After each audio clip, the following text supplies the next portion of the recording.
Formula One. It's a sport often seen as insular and elitist, but it's seen a meteoric rise under its owners Liberty Media, not only in popularity and viewership, but in the ability to almost print money. From greater access to more races, here's how it happened. For decades, Formula One was owned and run by one man, Bernie Ecclestone. He was old school, someone who thought the sport itself was enough, and there was no need for all this modern marketing and social media nonsense.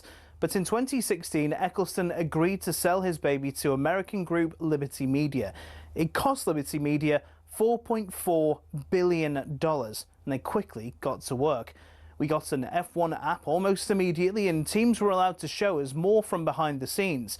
One of Liberty's most important deals was with Netflix, which in 2019 brought us Drive to Survive. The effect? An almost 70% rise in viewership for races in the US alone. It's massively benefited Formula One online too, with a rise from 7.8 million followers across its social media platforms in 2016 to around 50 million today. New eyes are on the sport too, with F1's own subscription TV channel, which people can watch anywhere in the world. But the main market they've tapped into is the US. There's now 3 races there a year, in Texas, Miami and Las Vegas, and an American-branded team, Cadillac, getting involved in the sport too. More races seems to be the direction of travel. A street circuit in Madrid's being welcomed onto the calendar, while conversations around a Grand Prix in Africa have ramped up in the last few years. More big events could be in the offing too, after the massive F1 75 season launch event in London in 2025. 7.5 million people tuned in to watch it live across the social media channels, and that doesn't include the viewing figures for where it was broadcast on TV in certain countries. It seems Liberty will do whatever they can to grow the F1 brand. Their efforts have been worthwhile too, with Forbes valuing the sport at $17.1 billion back in 2023, almost 4 times more than what they bought it for in 2016.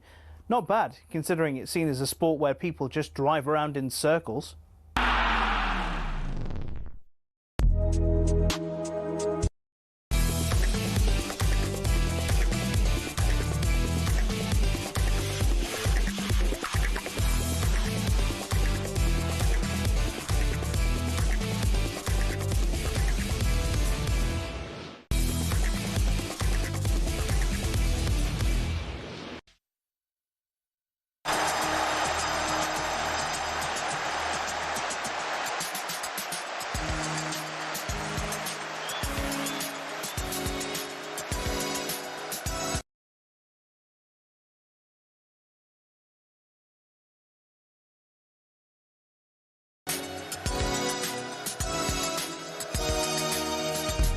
Yeah, good evening everybody and welcome once again to your Sunday night picks of football from across the world, but starting in Europe and spreading out to South America. This is Trans-Europe Express. I'm Danny Kelly, and with me as always, or as very usually, despite his travels all over the place to watch European football in the past few days, it's Andy Brassell. We've got a great show for you, including, of course, all the stories from around the continent that happened in the last few days, Champions League and league matches for you.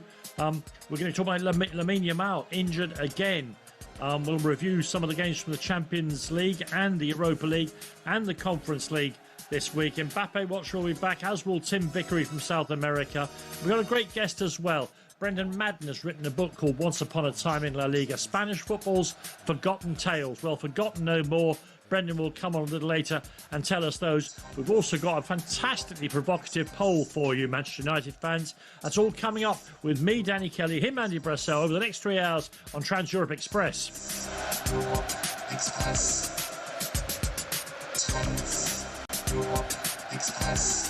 Good evening, Andy. Good evening, Danny. How are you? Really, really good. Listen, some big games on at the moment.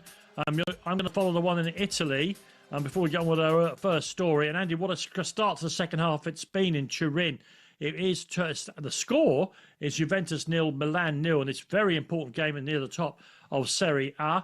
But it could have been 1-1 quite easily. A quite amazing save from Mike Maignan, I think, from Dusan Vlahovic to keep the score 0-0. Then the action went to the other end. Milan were awarded a penalty. Christian Pulisic put the ball into orbit. If you open your window now, if you live in, sort of Western France or Ireland, you'll see it heading towards the inner orbit of Earth's atmosphere. It really was an astonishingly bad penalty. He hit it hard enough. He also hit it very, very high indeed. So it remains 0-0 in Turin. What have you got, Andy? I've currently got the start of the second half, between Celta and Atletico Madrid. 1-0 to Atletico Madrid, going for a fourth successive win there, of course, after their goal rampage at the Metropolitano over the last week and a half. Early Carl Starfelt own goal after a great move and a cross by Pablo Barrios has put them 1-0 up. But they were looking a bit shaky towards the end of the first half, so they've taken off Antoine Griezmann at half-time. Sent on Javi Galán, the left back, as well, to give them a little bit more balance. In northern France, we're just past the hour mark. Lille 0, PSG 0. PSG. Let me present a few key players as well.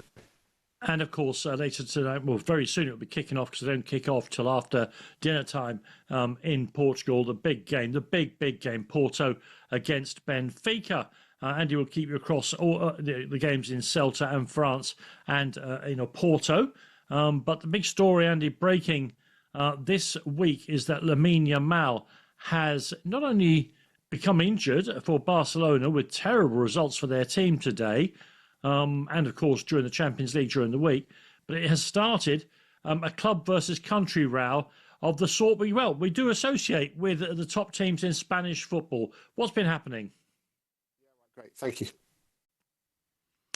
So we seem to be having a few technicals with Andy, so let me just tell you that you will have noticed that Lamine Yamal did not play in the Champions League during the week against PSG, the all-powerful PSG.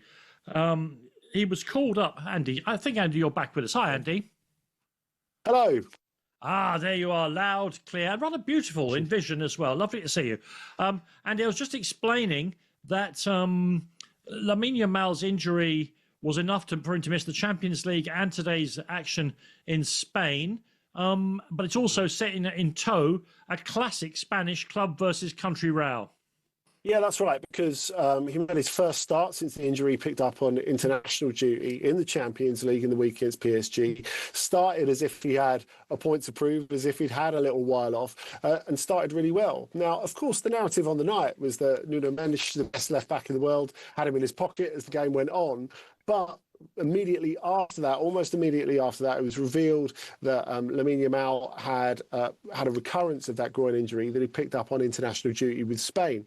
Now, whether they brought him back a little bit too quickly, I think has to be a question, especially for a high-intensity Champions League game like the one against PSG. But Hansi Flick came out fighting and said, look, we think that our guy wasn't to be looked after and wasn't looked after well enough by Spain, to which Luis de la Fuente, the coach of Spain, who picked Yamal for the upcoming qualifiers, only to find him withdrawn from the squad less than an hour later, said, well, I would expect something a little bit better from Hansi Flick, who has been an international coach, so he must know what getting the balance right is like. And my response to that would be, well, why would he care about that now? He's a club manager again. I think is the clearest thing on that. But look, I think with Yamal, there is a balance to be had, because you're looking at someone who is so irresistible. Why wouldn't you want to keep going back to the well? But there has to be an appreciation. There's been so much of an appreciation of what he's going through off the field, and generally how he's managed that very, very well in the time that he's been there. And he's been in the first team at Barcelona. But also, it's the fact that on the field, there still has to be an understanding of he needs to be rotated, he needs to be rested. But funnily enough, we'll come on to it in a second. Barcelona really badly missed him today. It wasn't the only reason they lost 4-1 at Sevilla. That's right, 4-1 at Sevilla. But even with Marcus Rashford as cover, and of course the fact is Rafinha's injured at the moment, it is a big, big loss to have no Lamine Yamal, because he's absolutely irreplaceable. Talking of Nuno Mendes and the great job that he did on him, I have to tell you that Nuno Mendes at the other end of the pitch, has scored a brilliant goal to put PSG 1-0 up at Lille. It's a free kick about 25 yards. He just stands over the ball, curls it over the top of the wall, past Özil, into the top corner. It's 1-0 to PSG in the 67th minute. Well, I can understand why you didn't let me interrupt there, Andy, but I must interrupt now because surely both Barcelona and Spain, of course, the temptation to play this fella game after game after game after game. We all understand that. But with what happened with Pedri, they both got a very clear and recent lesson of what happens when you overplay teenagers. Yeah, and that's right. And of course, Gavi is out again with his second knee surgery in 2 years at the moment. And I think the basis of keeping playing Lamine Yamal and not protecting him enough, and if we're talking about, you know, maybe football not doing that, not just Spain, as Barcelona have alleged, I think the basis for not doing that is he's too quick and he's too good for anyone to kick him, which I'm not sure is really a reasonable basis on which to go forward. Look, I think it's really interesting that Deco, of course, is the sporting director there now. When everyone was saying to them after losing the semi-final in the Champions League, in which they were so brilliant but didn't win last season, oh, you have to buy a defender, or you have to buy a defensive midfielder, or you have to buy maybe two defenders and a defensive midfielder, who's saying, no, priority is cover for Rafinha and Lamine Yamal. And that's why they ended up with Marcus Rashford as their first big signing, of course, having gone for Nico Williams first. But I think you can look back and say, Deco was right. There's no doubt about it. Yes, and that I think was perhaps proved today, where, as you say, they went to Seville, who, despite being fourth, we consider one of the weaker teams in Spanish football. We'll see how that plays out. But Andy, yeah. Just hilarious, A 4-1 defeat, and of course, Lamine Yamal's replacement, who you mentioned there, Marcus Rashford, was announced as man of the match, such as the way things work in Spain.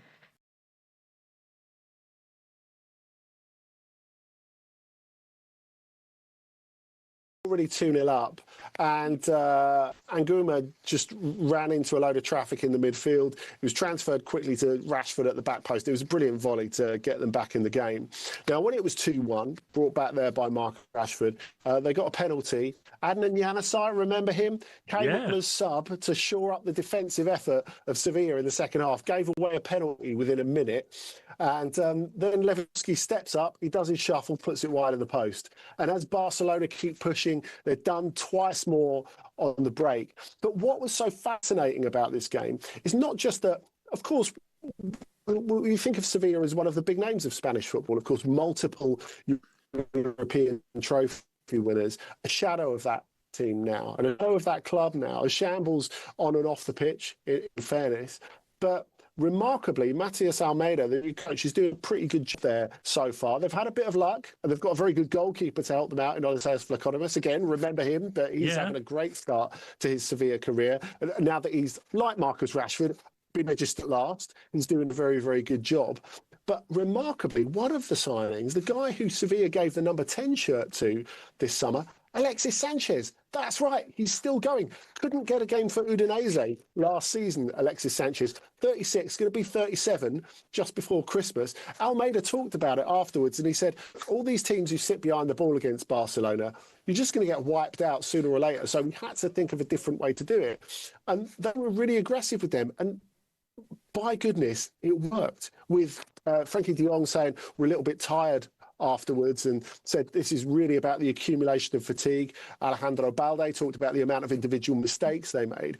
But it was remarkable that the key player in that first half, scoring the penalty that opened the scoring and really making a massive difference, setting up the next goal as well, that was scored by Isaac Romero.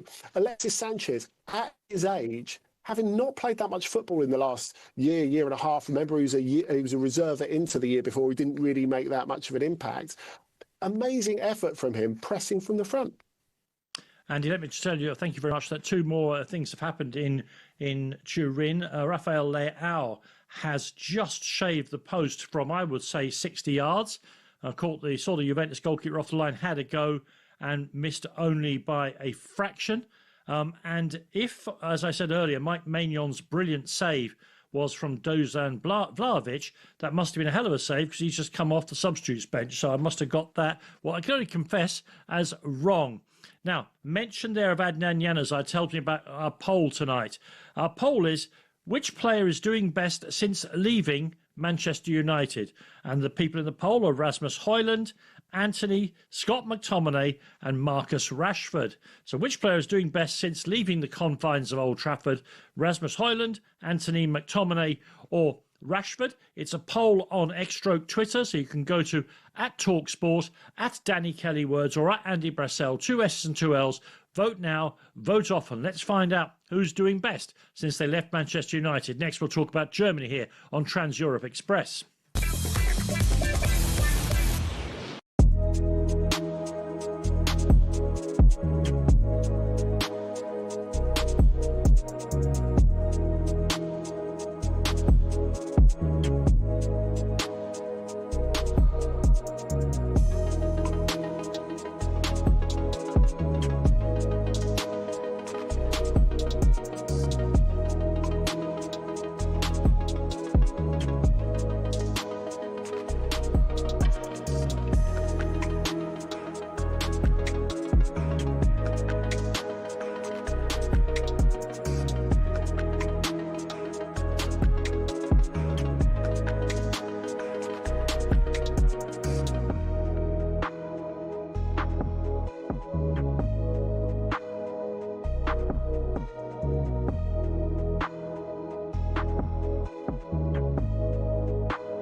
Yeah, welcome back to Trans-Europe Express. Me, Danny Kelly, and him, Andy Brassell.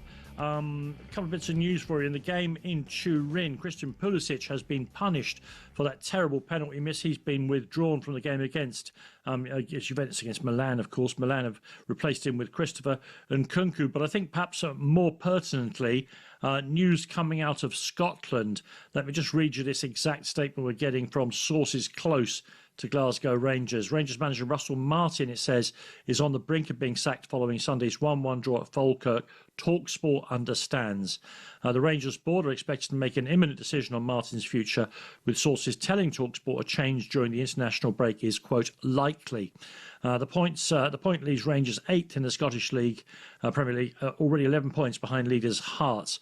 Rangers have managed just one league win, have lost both the Europa League phase matches, having crashed out of the Champions League qualifying following a 9-1 aggregate loss to Club Brugge. Martin has only been in charge for 123 days and is set to become the shortest serving manager in Glasgow Rangers history. So, as talkSPORT understands, he's still in the job, but unlikely to remain there for very much longer. They do, of course, have the international break to get their act together. Russell Martin under terrible pressure at Glasgow Rangers. Let's turn our attention then to Germany, where our headline is Kane and the Swaz. Andy, are you with me still?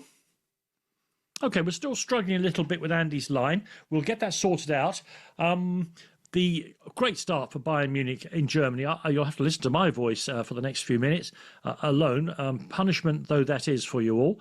Bayern Munich's great start continued in Germany with a 3-0 win against Eintracht Frankfurt.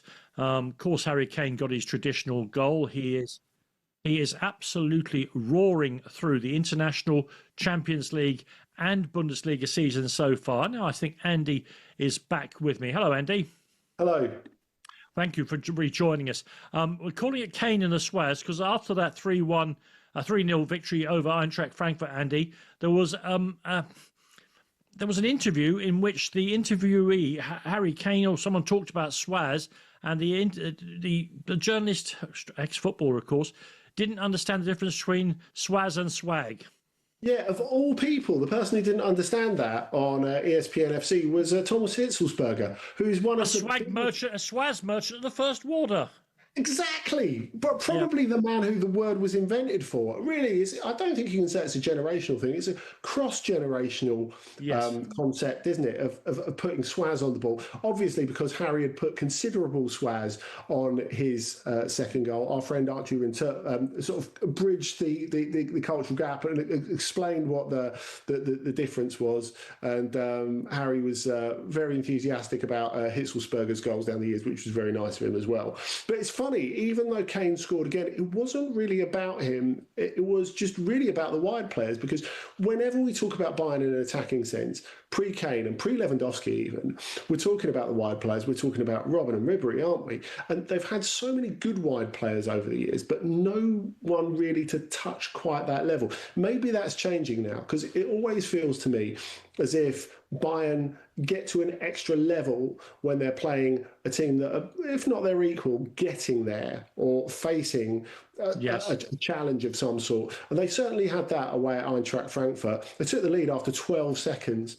Luis Diaz scored a brilliant goal. Now, he's not just a great wide player. He's a great wide player who scores goals. He got the last one as well. 2 fantastic finishes.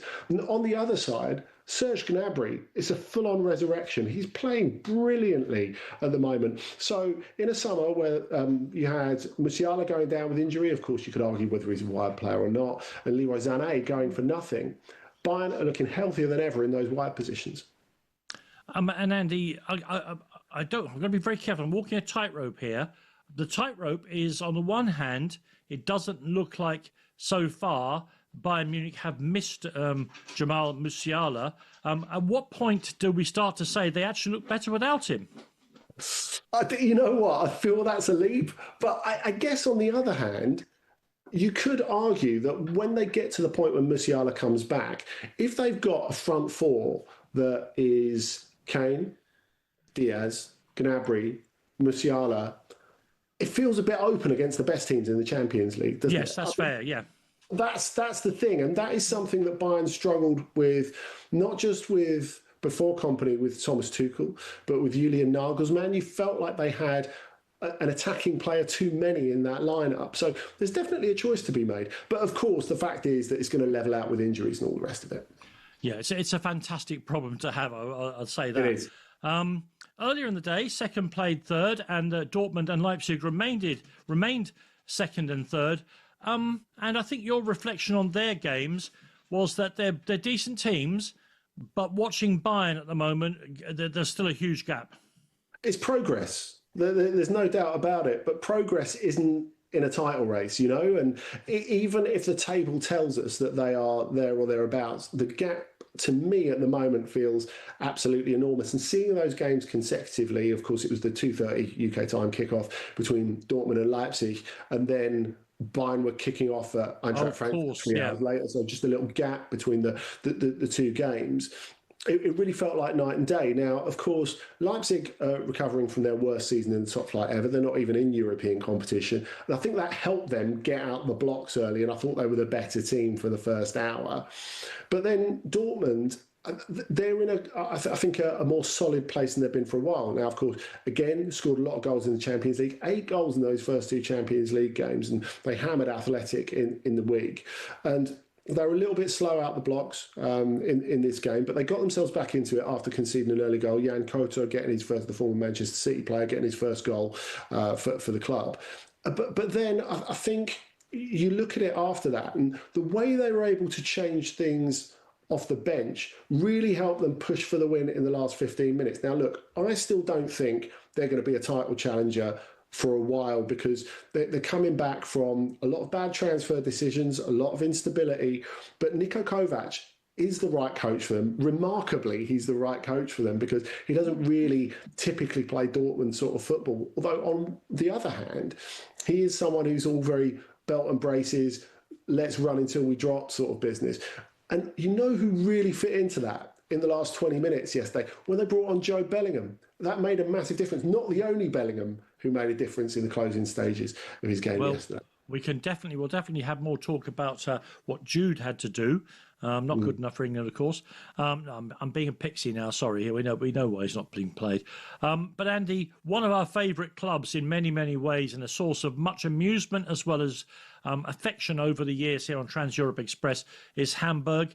Back after their long, and for their fans, no doubt, infinitely painful sojourn in the second tier of German football. And finally, they have takeoff, Andy, with a fantastic win over Mainz, including fine performances from a load of players who will be familiar to fans of the Premier League. Yeah, and look, I mean, Hamburg winning is one thing. They got their first win the week before last, but now they've got a really stylish win, which is something that I wasn't expecting. It's the full nilness that I was referring to. It's brilliant, yeah. Exactly, Danny. And against good opposition, against Mainz. Now, Mainz had a long old trip to Cyprus in the Europa Conference League this week, so maybe again that had some sort of influence on it. But Albert Sambi Lokonga scoring the opening goal. We've been talking about young Luka Vuskovic doing a great job. He was brilliant again yesterday. Well, Fabio Vieira was injured, wasn't he? So it didn't have the full complement. Well, that was the thing, Danny. Coming after this week that Hamburg have just had, when it's been confirmed that 2 of their best players, or their 2 best players thus far this season, if we're being honest, Vieira, who's looked really tidy, and also Wamed Omari, the defender who's on loan from Rennes, who didn't play at all at Lyon last year, but is a really good player and has really impressed everyone so far. He's going to be out until Christmas as well. So for them to sort of recalibrate after that and come out and give such a big performance and give such a great result, it's fantastic news for them. And you know what? It's really healthy to see, just as we've seen in the Premier League, promoted teams doing well, isn't it? Well, absolutely. And speaking of which, takes us to Star of the Week, because newly promoted Cologne, of course, another monstrous club in German football. They won 1-0 at Hoffenheim on Friday night, and the goal was scored by Syed El Mala, who was a 19-year-old German, tricky winger, I suppose, is how what he'd have on his passport. It was his first Bundesliga start, but his second Bundesliga goal. So he's already starting to have an impact in the top level, and Cologne are off to a decent start. Who's your Star of the Week in Germany, Andy? Well, you know I love a Turkish qualified striker, Danny. So, of course. A heart on sleeve. I've gone for Mert Kömer of Augsburg, who's had a really good start to the season, just 20 years old, and developing nicely at Augsburg under the tutelage of a really great striker himself, Sandro Wagner. Wagner really needed the result.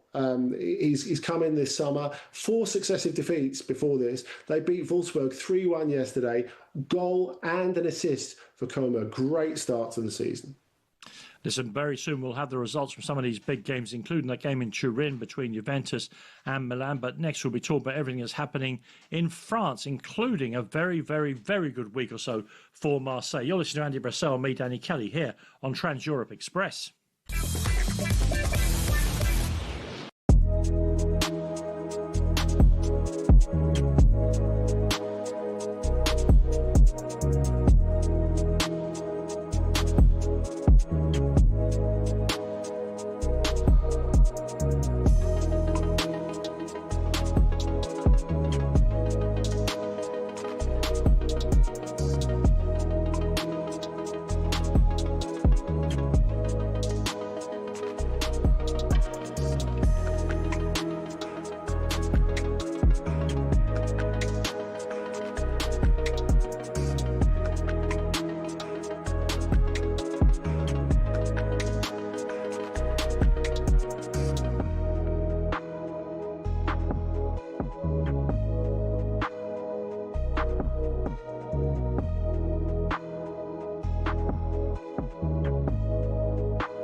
You know, listen up, everybody. We will be getting a guest on to talk about the situation in Glasgow because, as we understand it, things are moving very, very fast at Ibrox.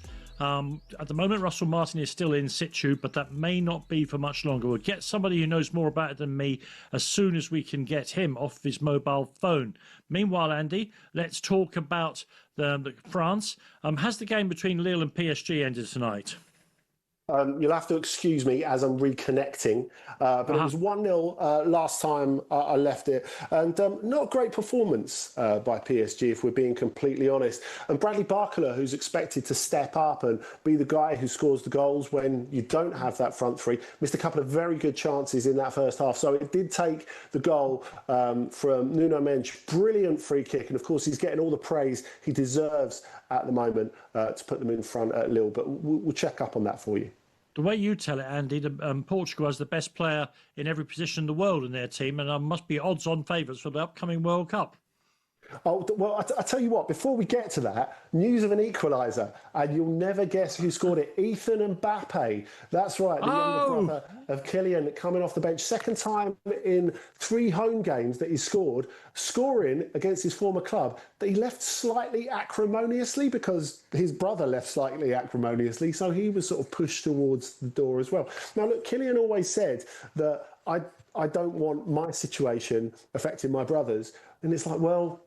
But that's what happens, really, isn't it? I mean, yes. There's no way of avoiding that. I thought that was very brotherly of him, but also wishful thinking, wasn't it? That's just the way. It was. And you know what? After a season, last season, that was really, really affected by injuries, terrific to see him actually getting a go. Very different sort of player to Kylian, of course, because he's essentially a defensive midfielder. But scoring those 2 goals in 3 home games, as we said, he knows where the goal is as well. I mean, they must have had some competitive games in the backyard. Of course, quite a big age gap between them, 7.5 years. So I'm sure he's left on his face quite a few times. That's probably hardened him to become a defensive midfielder. But that has interesting implications at the top of Liga, should that end as a draw. Well, we'll see how it goes, because the team pressing PSG, and that draw, of course, would help them a great deal, is Marseille, who, Andy, we're always looking for them to provide us with carnival and hilarity, but in fact, they're going very, very well. Yeah, they are. And they've got 4 successive wins in the league now. Of course, they gave a great performance at Real Madrid in defeat, and they really didn't deserve to lose that game. And then they absolutely hammered Ajax in the Champions League. A very sorry Ajax, we have to say, and we'll maybe come to them later. But a brilliant performance all around, really, from Marseille. And then you think, oh, well, maybe they'll be a little bit weary. They've had some tough games recently. They went away to Strasbourg last week and won that late on. They absolutely breezed past Metz 3-0. And what I think is so impressive, the way that Roberto De Zerbi, who, if we think about it, is a relatively green coach in terms of European campaigns. This is only his 3rd European campaign. 1 Champions League campaign with Shakhtar, that 1 Europa League campaign with Brighton, and again, a very, very different context in this one with Marseille, where something's expected, where they've got history in the competition. And there was a great atmosphere there in the week. They really rose to that. But he's rotated the team very intelligently, I think. And given that you think explosive club, explosive coach, it's all going to fall apart at some point, when it feels good, it feels really good, just like it did under Sampaoli, just like it did under Bielsa as well. And who's really shining at the moment, actually, is Matt O'Reilly, who's on loan from Brighton. He scored a goal in this game against Metz. Amin Gouiri came into the team and scored his first goal of the season as well. So everyone's getting their little moment. It could be a really great weekend, Andy, for Marseille. They win, as we heard there. PSG are currently being held, and the other 2 rivals, Monaco and Lyon, have utterly fluffed their lines. Yeah, they did. So Monaco had the Southern Derby against Nice, and they had everything in their favour, really, going right back until earlier in the week, when normally Nice fans completely come and take over the Stade Louis II. Now, first, they had, because there's a partial reconstruction of the Louis II at the moment, they had the amount of tickets offered to them reduced. So they protested about that. And then they were protesting about the fact that Jim Ratcliffe isn't really funding the club anymore, complaining about the fact that the team hasn't been very good so far this season, that they're still rubbish in Europe. And so a lot of the Nice Ultras groups decided to boycott it. So not quite the same atmosphere, but still, Nice went 2-0 up, even when they were down to 10 men after getting a red card in the first half. They were 2-0 up. Sofiane Diop, who used to play for Monaco, scoring both those goals, not celebrating. Although when he was sort of pushing his hand down like this to say to his teammates, calm down, it looked like he was doing the too short thing that NBA players do, which was a bit embarrassing. But anyway, Monaco came back and they got themselves a draw in that game. 2 penalties scored by Ansu Fati. I mean, Eric Dyer, what more does he need to do after what he did during the week? But obviously he's too polite to wrestle the ball off young Ansu. But still, Monaco couldn't get it over the line, so disappointing for them. And very disappointing for Lyon, who, of course, before today, hadn't conceded a goal at all this season with 11 players on the pitch. There was just that little flurry after Tyler Morton got sent off at Rennes going back a couple of weeks. They were 1-0 up for ages against Toulouse after Malik Fofana scored. But really the weariness of the European week and that small squad, I think, caught up with them a little bit. Emerson, the Brazilian, coming on, scoring a couple of goals late on, including a right at the end of stoppage time header to put a pin in their balloon. Absolutely. Listen, why don't we do our Stars of the Week? Then we'll take an early break, Andy, so we can try and get to Glasgow as soon as we can to find out what's going on with Russell Martin. I should say, before I do that, the final whistle has gone in Turin. Juventus 0, Milan 0. A kind of predictable sort of scoreline or certainly result, but the game wasn't like that at all. Christian Pulisic put a penalty into orbit, which could have given Milan the points. Rafael Leao almost scored from well inside his own half.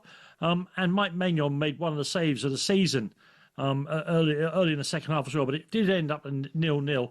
And that's tightened yet again the already fantastic race in the early stages for the Scudetto in Italy. When we come back, I say we'll get over to Glasgow, I hope. My Star of the Week in France, ironically, is an ex-Rangers player, Abdullah Sima, who got his first goal for Lens in the 95th minute at Auxerre as they won by 2-0. And to keep the balance in Glasgow up, the other goal was scored by Edson Odward.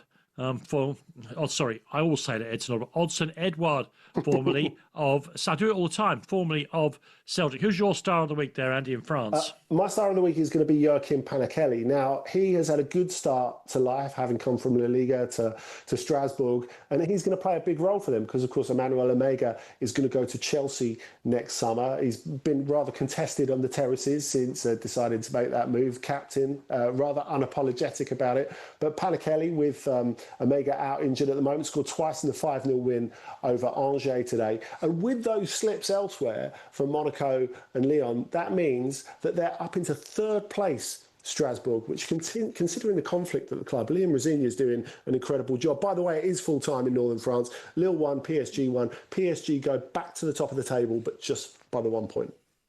Okay, we're going to have a quick break. When we come back, we'll be talking about what's been going on in Italy, but also what is going on right now in Glasgow. Back in a second here on Trans-Europe Express.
Okay, one of the great joys of doing broadcasting live radio, and I suppose listening to it too, is that the stories which happen are reported to you absolutely instantly, which means that we can get over now for the very latest from Glasgow Rangers, Russell Martin, etc., to our football correspondent, Alex Crook. Good evening, Alex.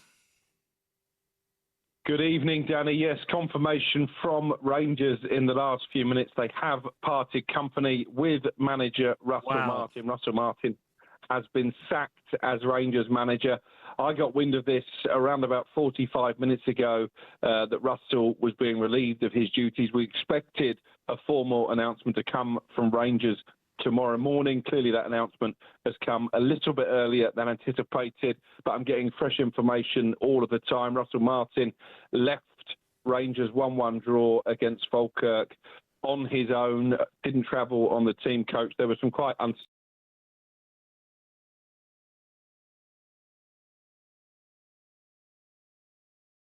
from leaving. Now, whatever you think of Russell Martin as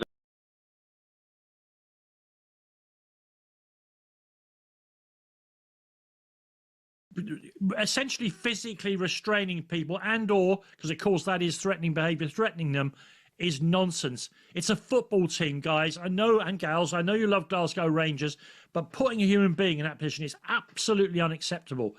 Having said that, when the situation gets so bad, I suppose, Alex, it's been coming, although it makes Rangers look absolutely crisis-ridden, doesn't it? You appoint a manager, and within 130 days, the bloke's gone.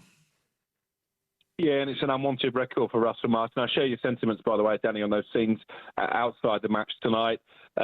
He is officially the shortest permanent Rangers manager in history in terms of his tenure. I think it's just over 130 days. So that is a record that Russell Martin won't want on his CV. He took charge for 17 matches. He only managed to win 5 of those.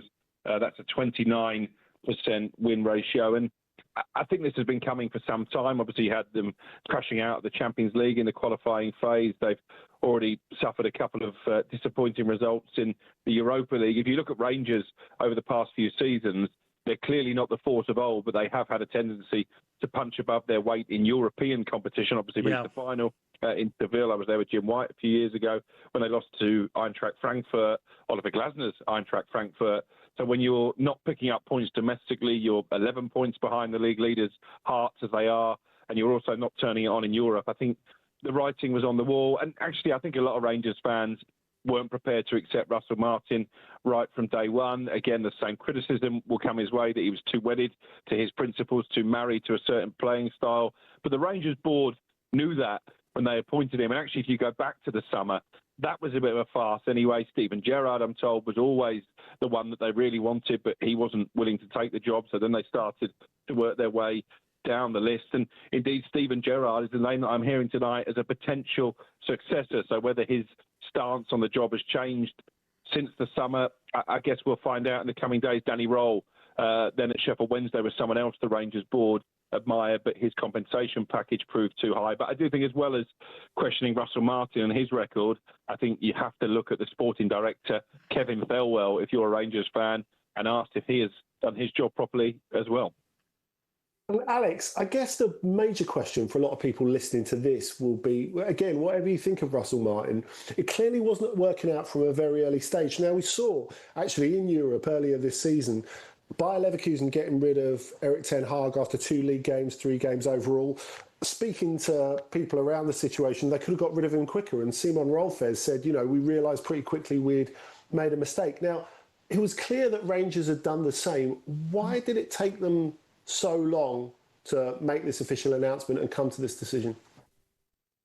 Well, again, I think they were aware that there'd be scrutiny on them and on the decision to appoint Russell Martin in the first place. I think they were hoping that he could turn it around. But I've got to say, you look at the groundswell of opinion. I know Jim White and Simon Jordan were up in Glasgow the weekend at a charity event, and I was speaking to Jim earlier, and he was saying to a man and woman, they all wanted a change of managers. So Russell Martin lost the support, what support he did have amongst the Ibrox faithful, quite quickly. And I think it was face-saving, really, because I think we all knew that this wasn't going to turn around. No manager walks away from a job, particularly one as prestigious as Rangers. And I think Russell, having got to know him as I did at Southampton, he has enough confidence in his ability that he would have still believed, even as he left the ground tonight, that he could turn things around. But I think it's a massive job for whoever comes in, because you look at the churn of managers.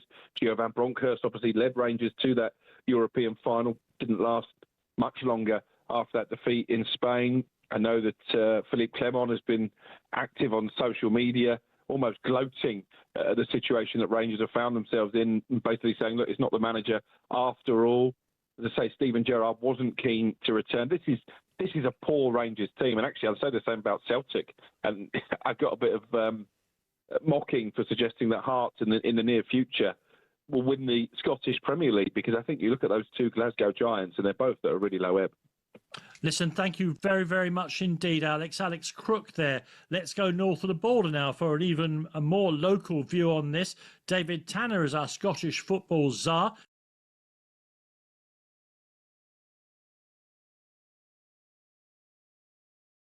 The new manager will inherit in a second. But first of all, as I understand it, and I stand to be corrected here, Russell Martin had to have the help of the police to get away from the 1-1 draw at Falkirk today. The atmosphere, and that's of course a disgrace if that is true, but the atmosphere around him in the Rangers side of Glasgow for the past few weeks has been febrile, to say the least, and this was always coming. Describe the atmosphere that's led to this dismissal.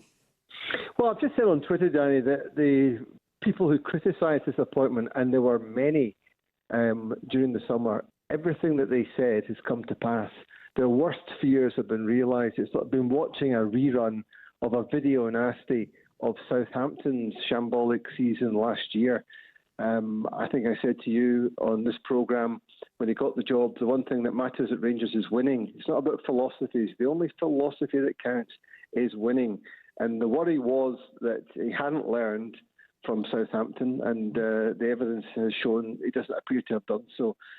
He had 17 games in charge and 5 wins in that time. You know, that's a record. That's relegation form. It's not Rangers form. So the atmosphere has been tense since he arrived at the club, and since before he arrived at the club, because a lot of fans didn't want him. You could argue that the fans, in booing him week in, week out, have almost talked the club into recession. However, today it reached new heights. So there were protests outside Ibrox Stadium. There were 15,000 empty seats at the recent European game there last week. But today, the club obviously felt that he should be taking a side entrance, and he left in a car, not with the squad, on the team bus. But the team bus had difficulty getting out. Some of the young supporters, these tedious ultras, lay down in front of the bus, so the bus couldn't move for a period of time. But obviously the word got out that Russell Martin wasn't on board, and that protest dissipated. But certainly there was an air of chaos and great anger, and some of the fans certainly were behaving very badly. But they obviously read the room, or they were a representation of the room, and Rangers board have finally acted tonight. The issue now for me, David, it seems to me that Russell Martin brought in a whole team worth of players from all parts of the globe and the Championship in England, and the new manager comes along. They may not suit him, and so that the turmoil at Ibrox is not guaranteed to change just because they've altered the person in the manager's seat. Well, if he can bring stability in terms of team selection, that would be useful. I mean, let's not forget that James Tavernier was dropped. He wasn't in the team. I found that unbelievable. I found that decision unbelievable, given that he was the only bit of continuity left in the side, and he's been a great player for them. Yeah, I mean, in doing that, if he didn't lose James Tavernier or lose the dressing room, he certainly had us asking, what on earth is he doing? There was a row as well with Rangers' best player, current Belgian international Nico Raskan. He was out of the team. He was publicly criticised. So some of the decisions in terms of relationships in the dressing room have been extraordinary. After the first game of the campaign in the Scottish Premiership, Rangers drew at Motherwell, and he came out and, he left the players without a name. And in the midweek game after that, dropped Nico Raskan, dropped James Tavernier, the captain and vice-captain, and then had to go back to them and get them in the team. So, there's been a lot of really bad, naive decisions taken in this short period of time. But the one thing that he's never managed to do is get a favoured 11. I don't even know if there's a favoured 5 players that Russell Martin would have liked. The next manager who comes in will inherit a squad that is not good enough, but he will inherit a squad that can play much better and be organised much better. There's no doubt about that. Although, David, before, Alex was just saying, of course, how well Rangers have done in Europe in recent years, and that's quite right. And with the format of the Europa League, the season's not a total write-off, is it? If someone can come in and get a bit of a run-up, someone could get in the top 24 of the Europa League. It's clear that Rangers have got the quality to do that, I think we can say, with some of the other teams that we've seen in it. So I'm always a bit wary of asking people to speak for a fan base, but who do you think, David, is a name that would excite Rangers fans to replace Russell Martin? Well, Steven Gerrard is a name that would excite any support, and I know he had a tough time at Aston Villa. He famously won 1 trophy out of 12 at Rangers, but it was the one he had to when he stopped Celtic winning 10 titles in a row. But he also turned them from being a shambles of a club that had gone through a number of poor managerial appointments. He turned them into a European force again, and they were enjoying long runs into Europe after Christmas. Giovanni Van Bronckhorst, of course, built on that and got them to the final, as Crookie mentioned earlier. I don't think Rangers were punching above their weight then, by the way. That was their weight. Last season, they got to the quarter-finals under a caretaker manager in Barry Ferguson. So, but I think one of the problems that we've had is there was obviously some change was required at Rangers because although they were doing well in Europe, they were stumbling in the last quarter of the season in the league championship, where they should have done better. But I think Russell Martin and the director of football have thrown, in many ways, the baby out with the bathwater. Too many players left. Too many players who still could have done a job left. And some of the signings haven't worked. And they signed one player, Chermiti, from Everton for £8 million. Now, he hasn't scored a goal at Everton. He hasn't scored a goal for over 2 years. Surprise, surprise, hasn't scored a goal at Rangers. But I cannot understand how they could justify spending £8 million on a player like that. Now, bear in mind that Rangers' most expensive player in their history was Torre Andre Flo, who cost £10 million. This guy is the second most expensive player and has done very little in front of goal for Rangers so far. So there is a lot wrong there. There's no doubt about that. Steven Gerrard would be a popular appointment. Sean Dyche is another name. His style of play, I think, would suit Rangers. It's a club that needs to win. It's often played with a clenched fist. But the manager they should have got, in my opinion, and the opinion of the late Walter Smith, who, when asked about this a few years ago, said that the target for Rangers should be Derek McInnes. And McInnes has gone to Hearts. They are now top of the table, they're ahead of Celtic, and they're 11 points clear of Rangers. So Derek McInnes, if he were offered the Rangers job, would he accept it? I'm not so sure he would, because Tony Bloom has had an immediate impact, as has Derek at Hearts, and Rangers, as we know, under the new owners, look unstable at this time. Well, David, they've got a couple of weeks of 10 days of this international break to sort this out, but it does look like a mess, although Rangers fans will be relieved, at least, that it's a mess that does no longer include Russell Martin. Thank you very much indeed, David, and thank you as well to Alex Crook for taking time out what's no doubt their red-hot mobile phones to join us here on talkSPORT. Let me just reiterate that headline again. Following that 1-1 draw and some pretty ugly scenes after the game at Falkirk, Rangers manager Russell Martin is now ex-Rangers manager Russell Martin. We'll get more, if anything else breaks, in the next 2 hours here on Trans-Europe Express.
Formula One. It's a sport often seen as insular and elitist, but it's seen a meteoric rise under its owners Liberty Media, not only in popularity and viewership, but in the ability to almost print money.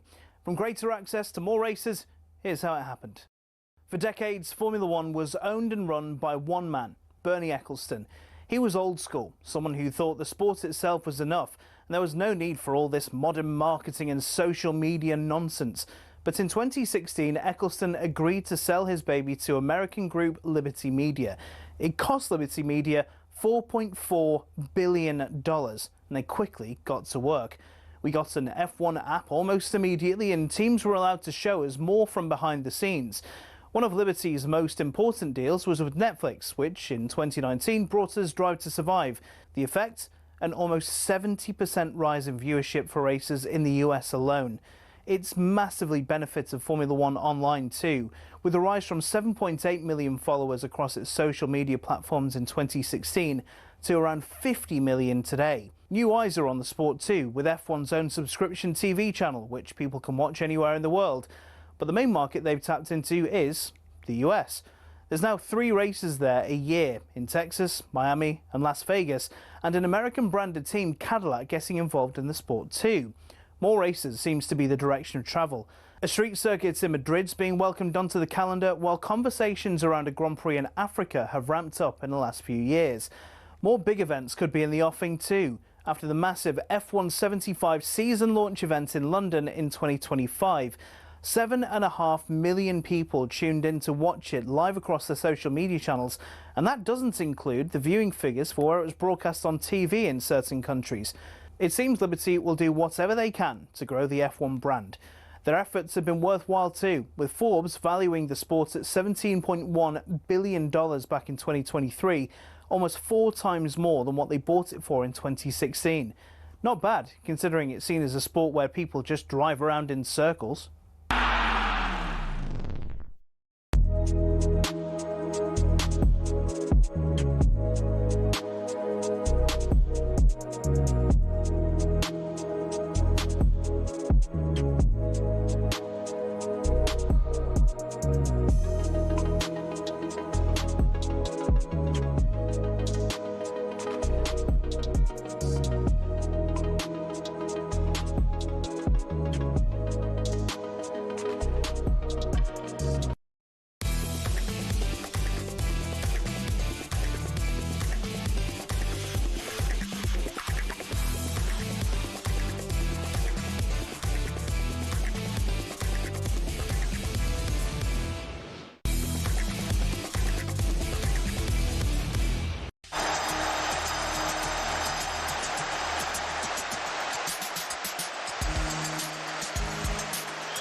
Yeah, welcome back to the second hour of tonight's pretty dramatic edition of Trans Europe Express. I'm Danny Kelly.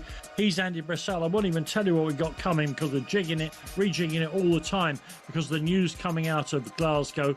As you've heard there, Russell Martin has gone from Glasgow Rangers. Come back to that in a second. Andy, it's really interesting that Sunday night is obviously the killing ground for managers. Last season, as I recall, here on Trans Europe Express, we had to deal with a Rangers manager getting sacked and Russell Martin getting sacked. Now we've brought the two things together and gone full circle. One of the joys of live radio is that we can get in touch with you. The phone lines are open. 03717 223344. That's 03717 223344. Rangers fans only. Are you happy he's gone? What went wrong? Who next? Any or all of those discussions can be had if you ring us now on 03717 223344. We'll still try to do all the stories we need to from around the world of football. But Rangers are here as well. 03717 223344. Welcome back to Trans Europe Express. While we're getting those callers organised, if indeed there are callers, Andy, it's now time for this.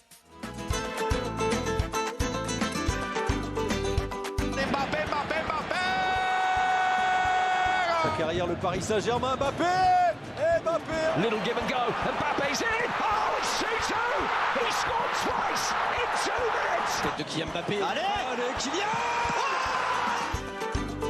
And Andy, I'm going to rely on your genius broadcasting skills. We're going to try and fit Mbappe watch and the rest of La Liga into the next 8 or 9 minutes here on Trans Europe Express, because we had quite rightly to dedicate a whole section to the news breaking from Ibrox Park. The big news coming out of Real Madrid, I guess, Andy, is Jude Bellingham dropped by, benched, shall we say, by England, also benched by Real Madrid, but apparently quite happy and still quite influential. Yeah, and he made a big difference when he came on yesterday against Villarreal.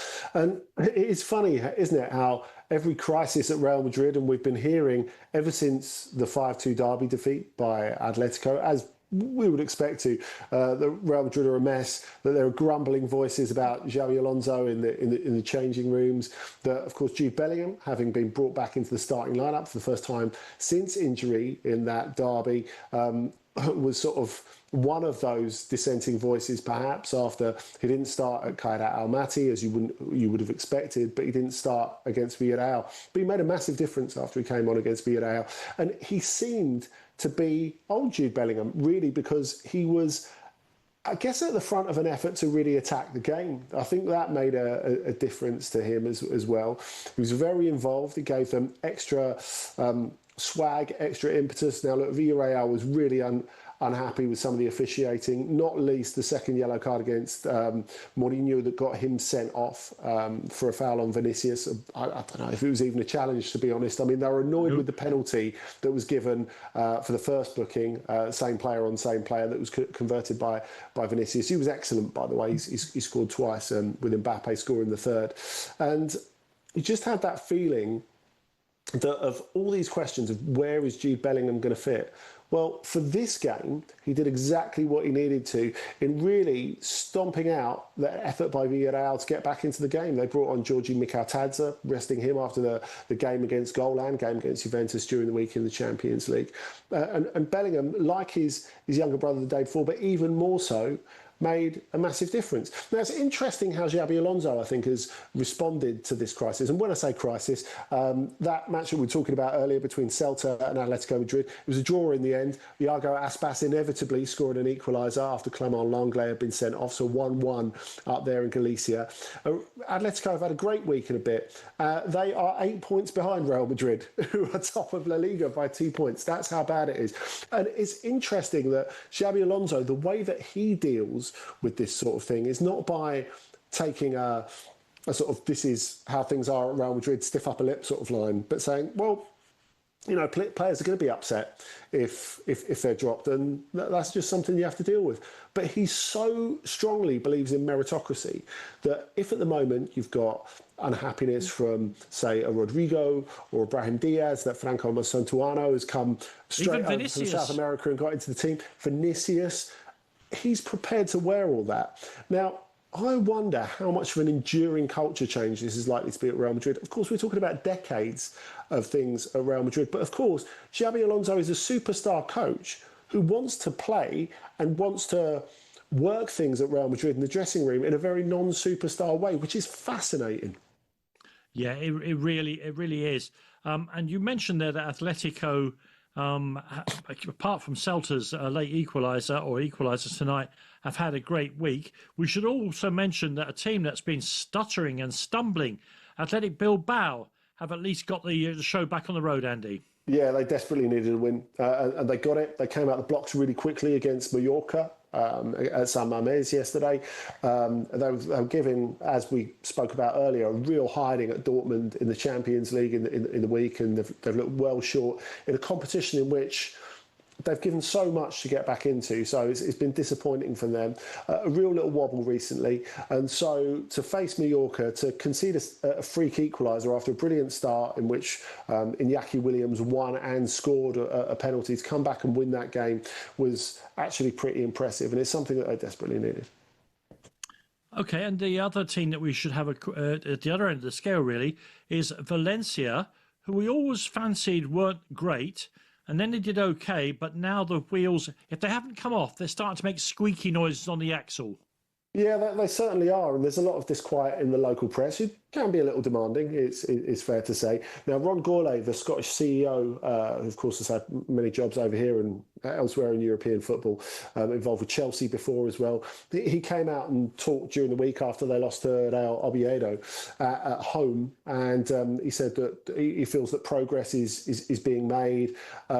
When you're taking as few points as they are, I mean, it went down like a lead balloon, really.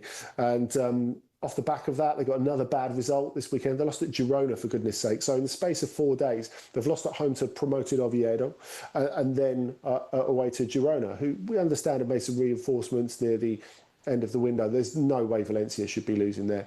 They've got 8 points from 24 so far. And given that the narrative at the start of the season has been, we're going to get back on the horse, Gourlay has talked about taking this club back to where it belongs. They're way short of that at the moment. And I don't even think fans are really looking at Carlos Corberán, the coach. They're thinking, what has the club done really to support him? And there are question marks over that. Yes, we had some excellent mixed metaphors there. People getting back on horses, tankers turning, all sorts of things were happening there. Poor old Valencia. A terrible week for them. Let's do our stars of the week, Andy, in Spain. Mine is a very familiar name to clubs the length and breadth of world football. Most famously, I suppose, is Spell at Brighton. He has got 100 caps for Australia, meanwhile, and that is Levante goalkeeper Matt Ryan, of course, himself also already ex-Valencia, that we've just been talking about them. Matt has ended up at Levante because he wants regular football, particularly with the World Cup coming up in just a few months' time. Well, he had a great game in a 2-0 win at Oviedo, and has his team, Levante, aided by Matt's experience and skill, have made a very decent start to the season. Who is your star of the week in Spain, Andy? Well, I'm going to go to the rougher side of Madrid to Rayo Vallecano, and go for one of them, because they won 1-0 at Real Sociedad this weekend. Another addition to a great start to the season for them. Of course, they've been in Europe as well and dealt with that really well. And the reason I've gone for Rayo Vallecano is because I think it was Mundo Deportivo, it was one of the Spanish dailies, did one of those vox pops outside stadiums yesterday, and they did a vox pop outside the Bernabeu to ask people who the best 3 players in La Liga were. Now, of course, a lot of Real Madrid fans named 3 Real Madrid players. The more realistic ones sort of went for Mbappe, Vinicius and Lamine Yamal, for example. But they went up to someone who they didn't realise was a Rayo Vallecano fan until they said, Chavarria de Frutos isi Palazón. But they didn't mention Pacho Espino, who scored the winner today. So maybe he'll be getting in that list the next time that Rayo Vallecano fan is asked. Okay, Andy, thank you very much indeed for that. We really are scrambling now. When we come back, we'll get the first of our callers on about the news that Glasgow Rangers have parted company with Russell Martin. We'll try and get back on track as well with all the latest from Italy. That number again, if you want to come on and talk about what's happened at Rangers, chaos really, 03717 223344 is that number. Talk to us, talk to the nation.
Yeah, this is Trans-Europe Express, where normally we take the football from beyond these islands as our starting point, but we can't ignore the fact that it is a huge story. Whatever else you say about Glasgow Rangers, you cannot deny they're a massive football club.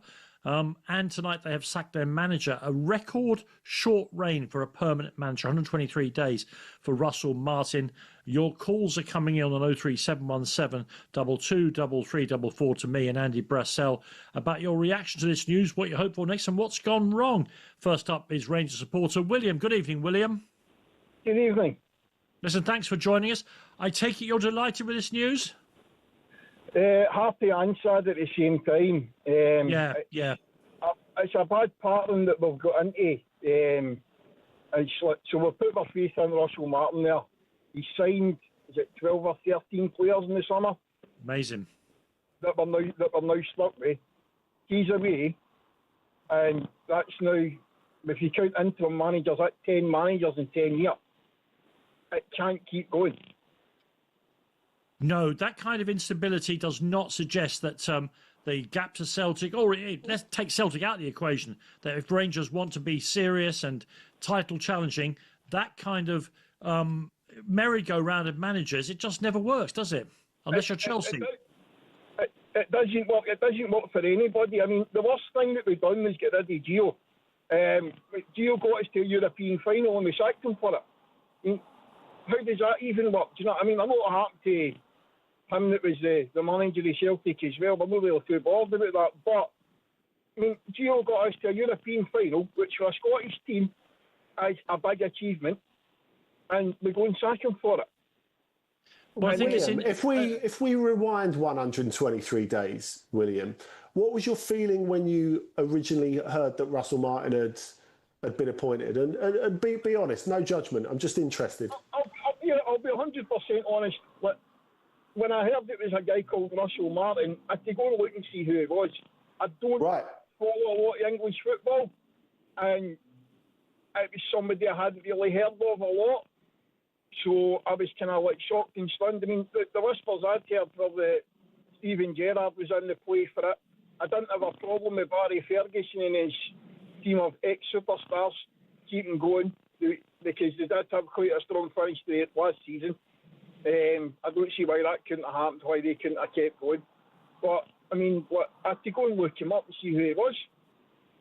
Yeah, and I guess you're one of many who perhaps were neutral about him, but weren't exactly convinced right from the very, very start. Thank you, William. Next up is another Rangers fan. Of course, he's a Rangers fan. 03717 223344. Good evening, James. Welcome to talkSPORT. Hello, you all right? Yeah, really good. What did you want to say, James? I just want to say I think Russell Martin was a bad choice, and I think we should be going for Rafa Benitez. Well, it's an ambitious call, James.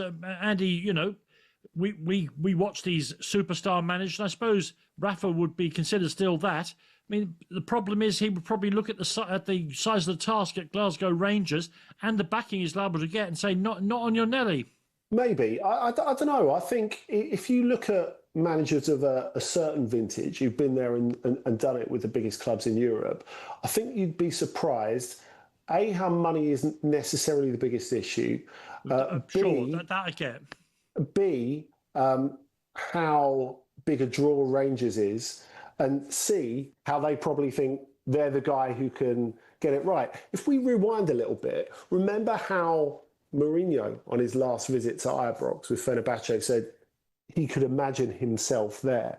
And, you know, it felt almost like he was angling for the job a bit. Now, if you look at Mourinho's path, he was saying recently when he got fired by Fenerbahce, and obviously he's trying to save the president to a certain degree, but he said, look, honestly, I could have made more sitting at home on my sofa because, of course, he was getting paid his Fenerbahce salary until he took the Benfica job. Now, there's a lot about the Benfica job that at the moment you think not the best squad they've ever had. The players are knackered because they played qualifiers and pre-season friendlies and all the rest out of coming straight out the Club World Cup. But that kind of guy who's addicted to the attention, who's addicted to that high-level media round, who wants to be at a massive club, I think Rangers are attractive to bigger names than you'd think. Well, that's a great call there by James. Thank you very much indeed, James. Next up, of course, is another Rangers fan, quite rightly. David. Hello, David. How you doing? Really good. A huge night for Glasgow Rangers yet again. What's your reaction to what's happened, and why has it happened?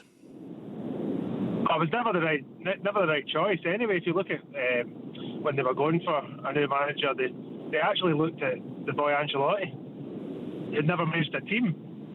So that's all Russell Martin was up against. Like Steven Gerrard obviously was spoke about, but apparently he wasn't that interested in it. If I was Steven Gerrard and they were even interviewing David Ancelotti and Russell Martin ahead of me, then I would have drawn myself out the races completely, since it's what I'd done for the club before. So this was always going to happen. This was never the right choice. Never the right choice. And the recruitment needs to be looked at.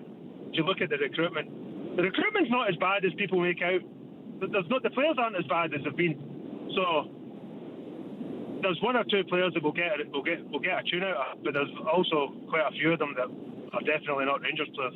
And I guess, David, the thing is the recruitment is separate from who the head coach is, isn't it? So I guess that's the question, really. If you look at David Ancelotti, for example, he's a great name, and he's an interesting choice. He's doing a super high-pressure job out in Brazil, as I'm sure Tim Vickery will tell us later.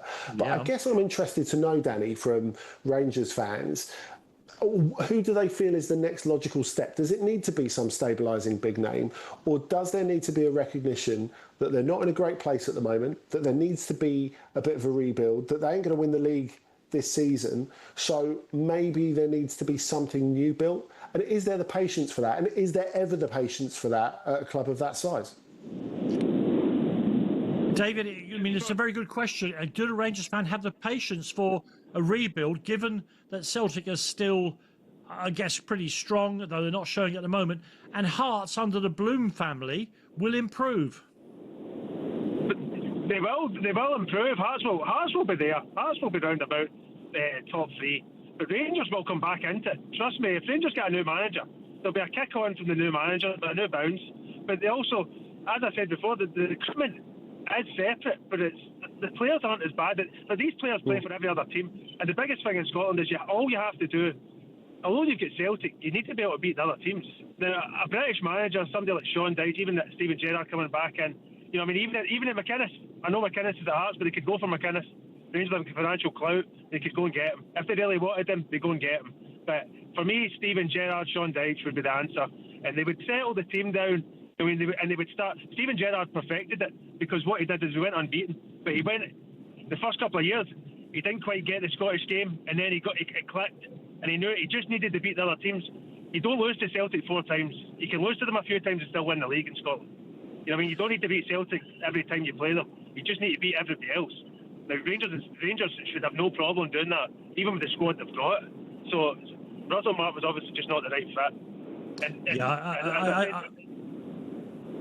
I just think, David, that Russell's policy of playing out from the back, unless you've got vastly superior players in a league like Scotland, where the other teams are going to hunt you like jackals, it was asking for trouble. And when it didn't start well, the players lost confidence, I suspect, in the whole project. And then they're being made to look mugs because they're losing the ball in unlikely places, and the whole thing starts to unravel. Russell Martin is a human being, and he talks very well about the game, and I feel sorry for him because that's 2 jobs in succession. Southampton did great at one level. As soon as he came up against the predators of the Premier League, that whole thing fell apart. And I think he hasn't learned from what happened there, because Scottish professional football is, you know, he may have thought, I don't know, that it wasn't of the highest standard, and that may be true, but their players have got spirit and heart and guts, and they're not going to let you play out willy-nilly from the back. Listen, the lines are still open. If you've got more things to say, you've heard some of the names mentioned there: Steven Gerrard, McInnes, Rafa Benitez. Who should be the next manager of Rangers? Or is it not about the managers? Is that the club just not in a place where it can invest enough or be well organised enough to take on not just Celtic, but we've seen in Europe as well. Rangers have done traditionally very well, got battered in the last few weeks. 03717 22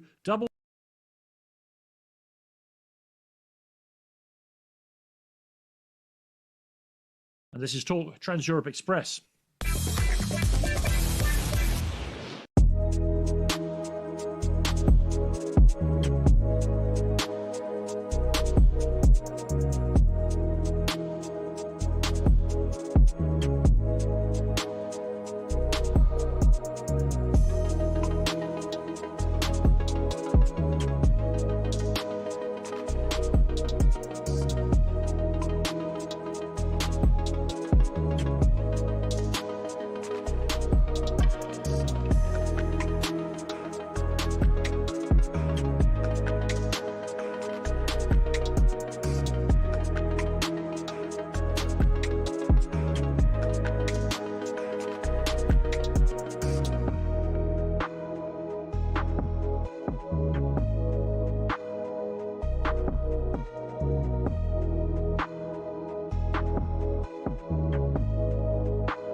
Now, bear in mind that Ali McCoist is on breakfast tomorrow and Rangers just sacked their manager. So there'll be all of that drama.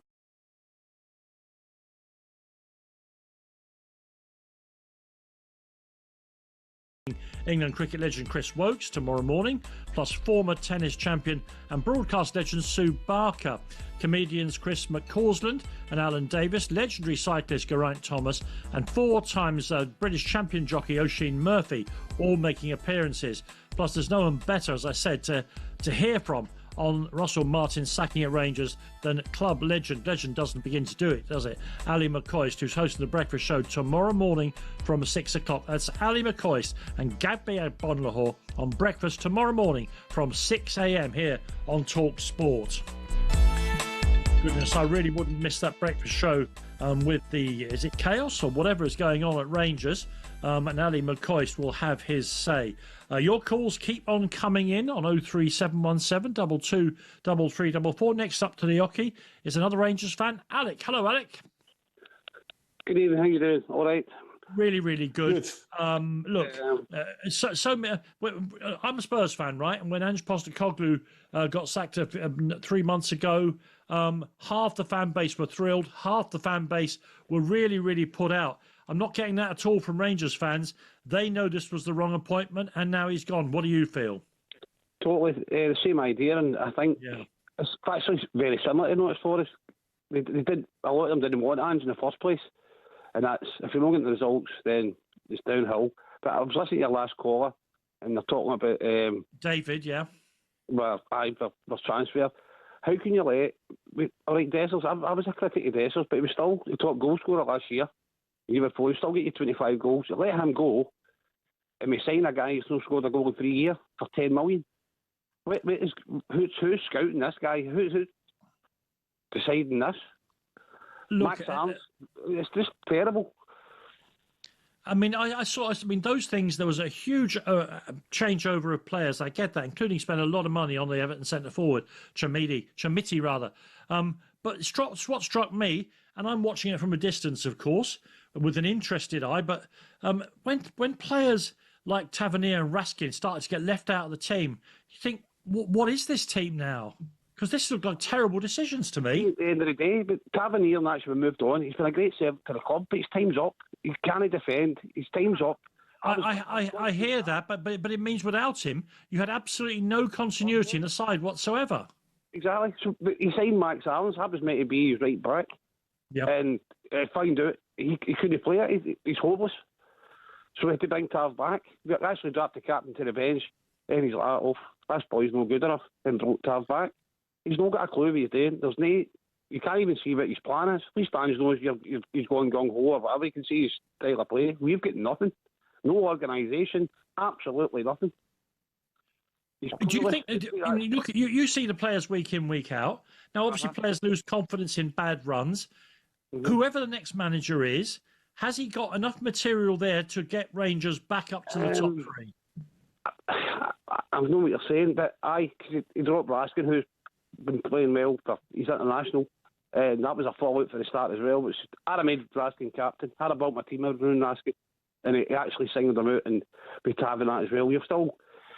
I like Butland as well. So, but centre half, his signings have been absolutely shocking. But I think he spent over 20 million, and nobody's highlighted that either. And see the boy Chamiti, the guy went to Everton up the other CEO sport director. He signed him for 15 million. From Benfica, wherever it was he came from. And now we signed him for 10 million. He's not kicked a ball 3 years. You can't even get a clip of him on YouTube. That's how bad. So who sanctioned this signing? I mean, we signed that winger we had for 4 million, had to loan him out. Who's making these decisions? It's ridiculous. Yeah, I mean, there's so much going on that I don't know about, but I do know, because of my connections with Spurs, that, we've let one of our best talented players, Mikey Moore. I know he hasn't done very well in a team that's doing terribly. Spurs are already talking about bringing him back because they can't have him in the chaos at Ibrox Park. Listen, thank you very, very much indeed for that call. The next caller is not a Rangers fan, but wants to talk about it. Manny is a supporter of Bayern Munich. Hello, Manny. Hi, good evening, everyone. Great show as usual. Thank you.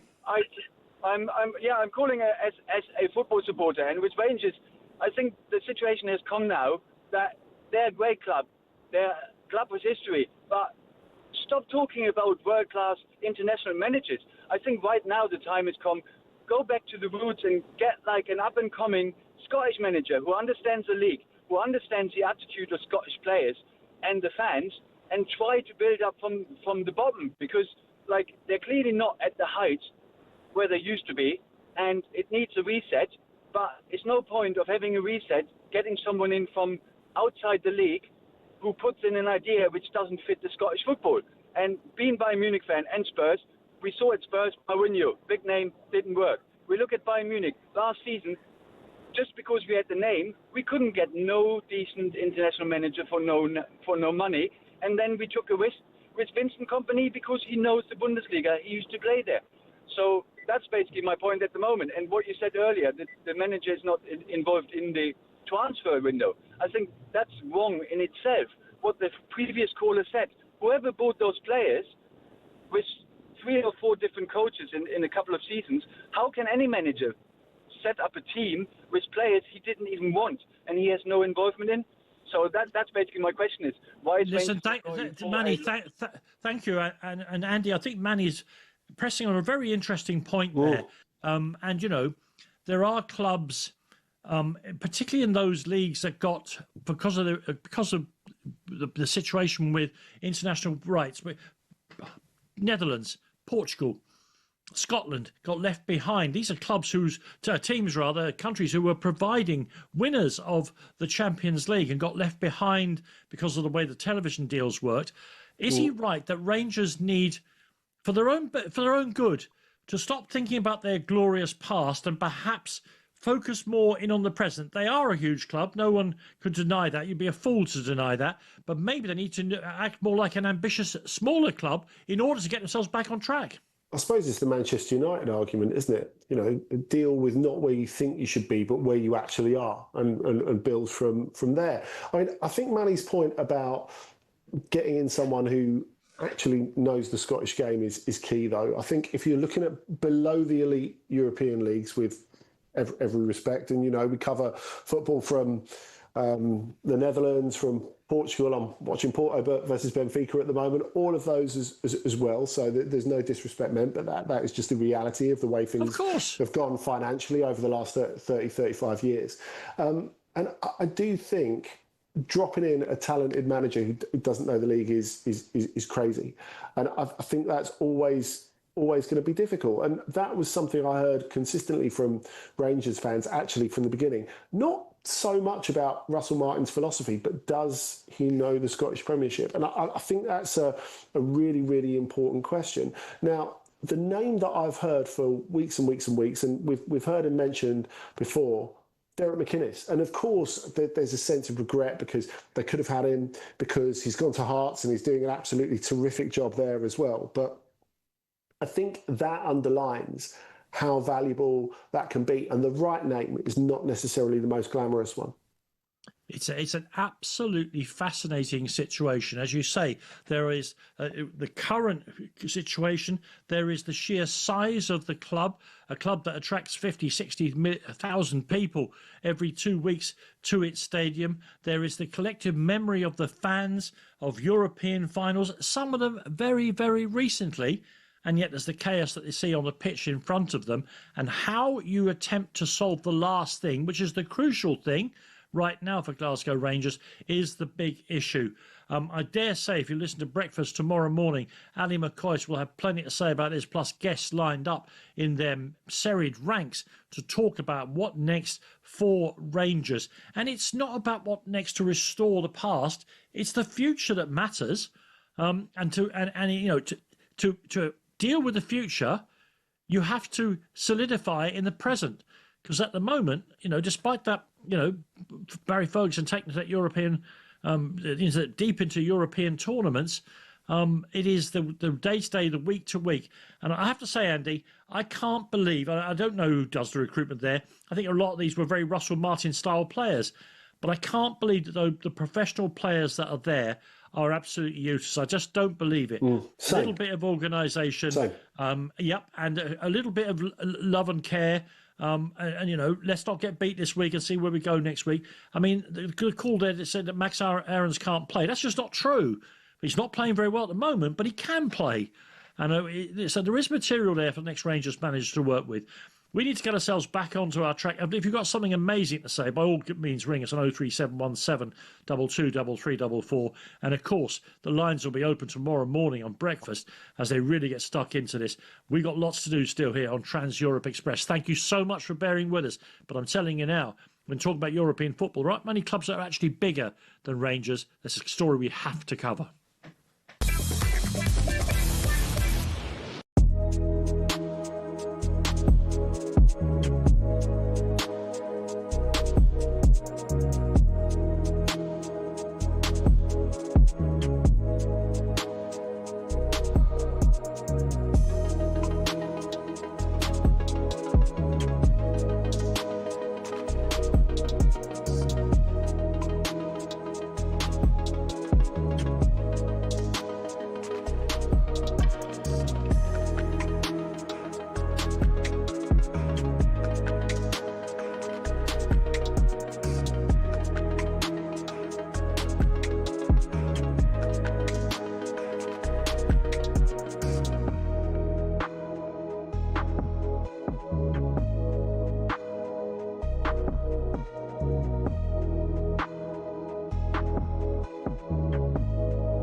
Yeah, welcome back to Trans-Europe Express.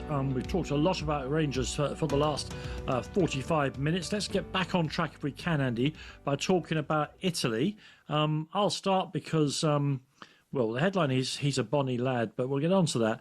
The big game tonight was Juventus and Milan, which I was watching. That ended 0-0. Christian Pulisic had the best chance of the evening with a penalty, which he absolutely skied, I think is the phrase, the verb to sky. So that game ended 0-0. The result of that, Andy, is that Juventus are in 5th place with 12 points, while Milan, who've made a decent start to the season, haven't they, are in 3rd place with 13. Yeah, they are. And it's really interesting because if Pulisic had scored that penalty and Milan had gone on to win, and they had other chances as well, of course. Rafael Leao was called out by Max Allegri after the game and told that he had to be more ruthless in front of the cameras publicly, which is a very Max Allegri thing to do, of course. If they had have taken one of those chances, then Milan would have been the 3rd leader of the day, because Roma won early afternoon away at Fiorentina, came from behind after a brilliant Moise Kean goal with Zule and Cristante scoring to get them that win at the Artemio Franchi. Then they went to the top. Then Napoli went to the top after they came from a goal down to beat Genoa. Rasmus Højlund again scoring, a winner from him. And Milan would have gone back on top. But yeah, as you say, they're 3rd instead. And interestingly, Danny, as you're watching that game, I wanted to ask you, for the penalty incident, did you think Lloyd Kelly should have been sent off? Do you know what, Andy? Because I hadn't got the commentary on, because we were actually doing the show, I'm going to be honest with you here, I'm not certain what you're talking about. And that's not for the first time, to be honest. I'll re-describe then in that case. So yeah, do it for the listeners, yeah. The ball's going over the top. It's a chance for Santi Jimenez, and Lloyd Kelly pulls him back. And so it's examined, given as a penalty, no booking. What did you think then? Oh, I thought it was a red. I mean, he's not trying to make the tackle. He's trying to prevent him from getting a shot off. And now I'm seeing it in my mind's eye. That's a Premier League red every time, isn't it? Yeah, absolutely. I mean, there's this idea that, it can't be double jeopardy. But, yeah, you have to make an attempt to play the ball for that to be the case, right? And of course, it appears twice as lenient once Christian blazes the thing over the penalty bar. Exactly. Which was extraordinary. Inter Milan are still very much in the fight, of course. We think they may be the best team. Not being helped, though, now, Andy, by an injury to Marcus Thuram. No, they're not. But that is where our headline comes from, because Angio Boni, who was bought in the summer, and we talked about head coaches wanting particular players and sometimes getting them in the Rangers section. Well, Christian Kivu definitely wanted Boni. He worked with him at Parma last season. They had a great time. Boni looked good. And the problem is, we talked about Inter having that great backup last season, but when they needed those backup players, you got the impression that Simone Inzaghi didn't completely trust them. And, of course, in the case of Arnautovic, Taremi, they didn't necessarily produce. Well, Boni has suggested that maybe there's going to be a bit of a departure from that, because he comes in for a start after this injury in the Champions League to Marcus Thuram during the week. They play at home to Cremonese, which looks like a banana skin. They've been promoted, but they've looked very good at the start of the season. Of course, they've already won at San Siro. They won on the opening night against Milan, which is Milan's only loss in Serie A so far. And they get absolutely marmalised by Inter, A, because Inter are good, and B, because Angio Boni scores a goal, sets up 2 as well, including the opener for Lautaro Martinez. Every time Martinez starts playing with someone new, I'm like, Lautaro +1 is the best front 2 in the world. It is. I mean, obviously Lautaro is the common denominator there, but it was a great full home debut from Angio Boni as well. Also, Jamie Vardy came on as sub for Cremonese when they were 4-0 down, and he got a penultimate pass, not an assist yet, but a penultimate pass in the goal. You're very much of the opinion that these penultimate passes, the pass that goes to the assister, should be recognised now. That they should. I think it's the next big statistical leap for football. Yeah, like you haven't got enough statistics coming out of your ears, Andy Brassell. Let's be honest. So, look, we're six games into the Serie A season. 5 points is nothing for teams that are winning. Of course, a load if you're down the bottom, which means that this is an incredibly competitive start to the league in Italy. I'm just going to read from the top downwards. As you said, Napoli top with 15, Roma just behind them also with 15, Milan with 13. Their city rivals Inter have 12. Juventus have 12. Atalanta have 10. Bologna have 10. And I guess, and I suppose Lazio and Fiorentina fans won't thank me for saying this, but Andy, what we have there is the best 7 teams in Italy, all jostling for places at the top of the table. Yeah, but this is what it's like in Italy every season. And sometimes you need the word from people outside the bubble to really get a grip on what something really is. And whenever I ask my kids what's the best league in Europe, they always say Serie A, because you never know who's going to win it. And that cuts straight to the heart of sporting competition, doesn't it? Yeah, the fact that you've got every season, you've got a competitive title race. And every season, despite the fact that there are so many European places up for grabs, especially with the Europa Conference League, there's an absolute bun fight for places. You look at what happened to Lazio at the end of last season. There was a team that was in the Champions League that was going for the Champions League places all over again. They end up missing out completely on European football on the final day, and that can happen every season. There are big teams. And remember, it happened to Milan last season as well, after their poor second half of the season in particular. I mean, they had 2 good coaches who couldn't get a tune out of that team in Sergio Conceição and Paulo Fonseca last season. There are big teams who miss out on European football in Serie A, and there will be again this season. Yeah, well, it's great fun to report on it, and we're just making the point again that you might sit there and stroke your chin like I do, and get out your iPad, and by the time you finish, or your tablet, and by the time Inter Milan have got the superior squad here, they'll run away with this. They won't, because that's not what happens in Italy. Okay, let me say that my star of the week in Italy, Andy, is Gennaro Barelli, who got his first goal for Cagliari in a 1-1 draw against Udinese. So far, so good. His celebrations, though, include a really touching tribute to the legend that is Angelo Bellotti, who we know has done his ACL, and the younger players in Italy recognise just what a brilliant, brilliant player he has been and is. So well done to Gennaro Barelli for recognising that, while, celebrating his own arrival on the scene. As they say, as Mika Richards would say, he's burst onto the scene there with his first goal for Cagliari. Who's your star of the week? We're talking about announcing yourself on a scene. I'm going to go for Gio Simeone, the older Simeone son. And what I like about him is you see at Napoli at the moment, you see, Atletico at the moment, you see Giuliano, and he's so in the image the way he plays of Diego. Well, I think it's kind of less so with Gio, the older one, 30 now. 30, can you believe he's 30? And left Napoli this summer to go to Torino. Now, he's a man who always strikes me as kind of debonair, likes a weekend away. Well, with that in mind, he scored second trip to Roma of the season. He scored the winner away at Roma a couple of weeks back, scored against Lazio this weekend. So he only scores in the Olimpico so far. Helped Torino, have been struggling so far, to a 3-3 draw at Lazio. Che Adams also scored in that, as well as Gio Simeone. That is a really dreamy front line, isn't it, by the way? They thought they got a stoppage time winner, but it's very Football Manager, that front line. Isn't it? But an even later equaliser for Lazio, so they had to make do with a point. Poor old Torino. Andy, it's only because the show has been so packed because of the ongoing drama coming out of Ibrox that I haven't got time to ask you what your wolfish grin and the phrase "likes a weekend away" means, because I'd really like to know what that means in your mind, particularly with the look on your face that I could see. Maybe when you come over here to Ireland at the end of the month to do the show that we're going to do together from Kelly Castle, I can get into that with you. Over the nibbles. Listen, thank you very much indeed. Now, thank you all for putting up with us there while we went off on all kinds of tangents as we tried to nail down how we're getting the news coming out of Ibrox, how the fans were reacting to it, and what might happen next for Glasgow Rangers. We'll try and get back into some kind of order in the next hour. Tim Vickery will join us. We will have a slightly shortened review of the Champions League and the other European matches. And Andy will take us around the leagues as well. Apologies to Brendan Madden, whose book about Spanish football we're going to discuss tonight.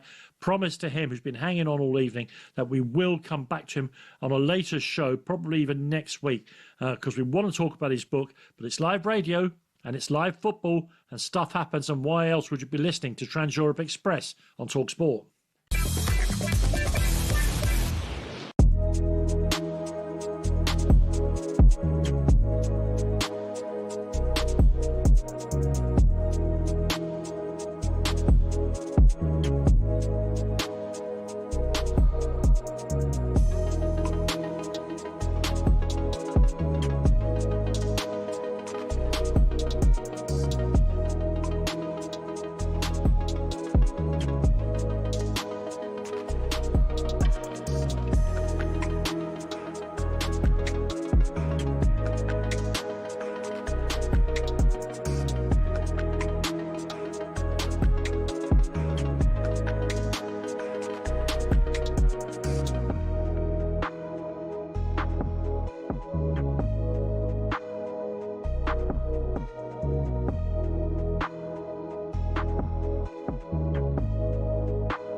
Thomas Tuchel's busy trying to bring glory back to England for the first time since '66.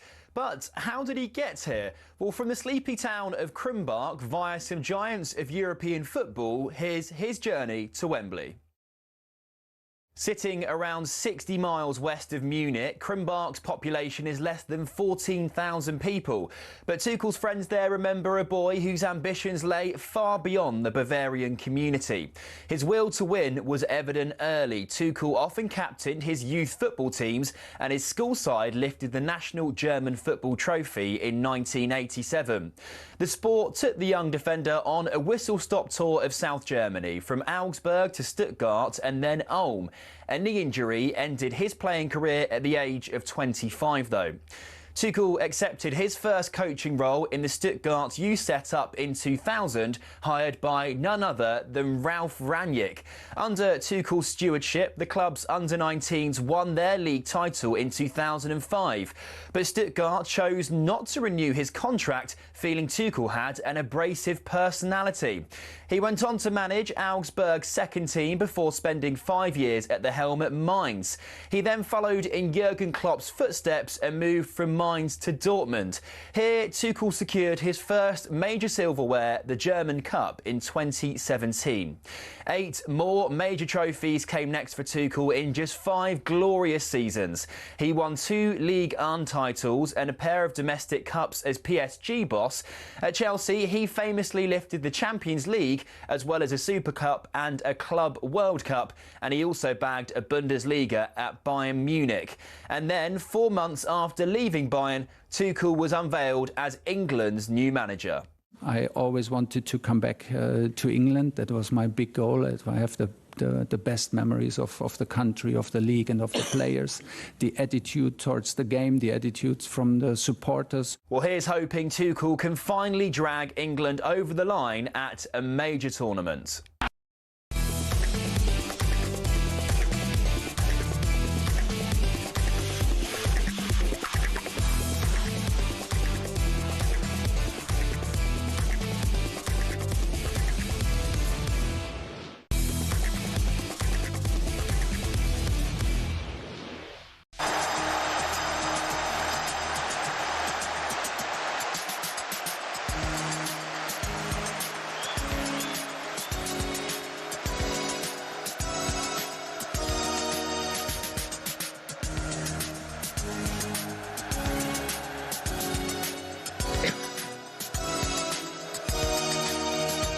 Yeah, welcome back to the third and final hour of tonight's edition of Trans-Europe Express, one which has been studded with all the usual stories from across the continent, plus that big breaking news that after just 123 days, I think, in charge, Russell Martin is being sacked by Glasgow Rangers. Now, don't forget, tomorrow morning, alongside Gabby Bonlahor on the Sports Breakfast from 6 o'clock, is Ali McCoist. Ali is hosting the Sports Breakfast.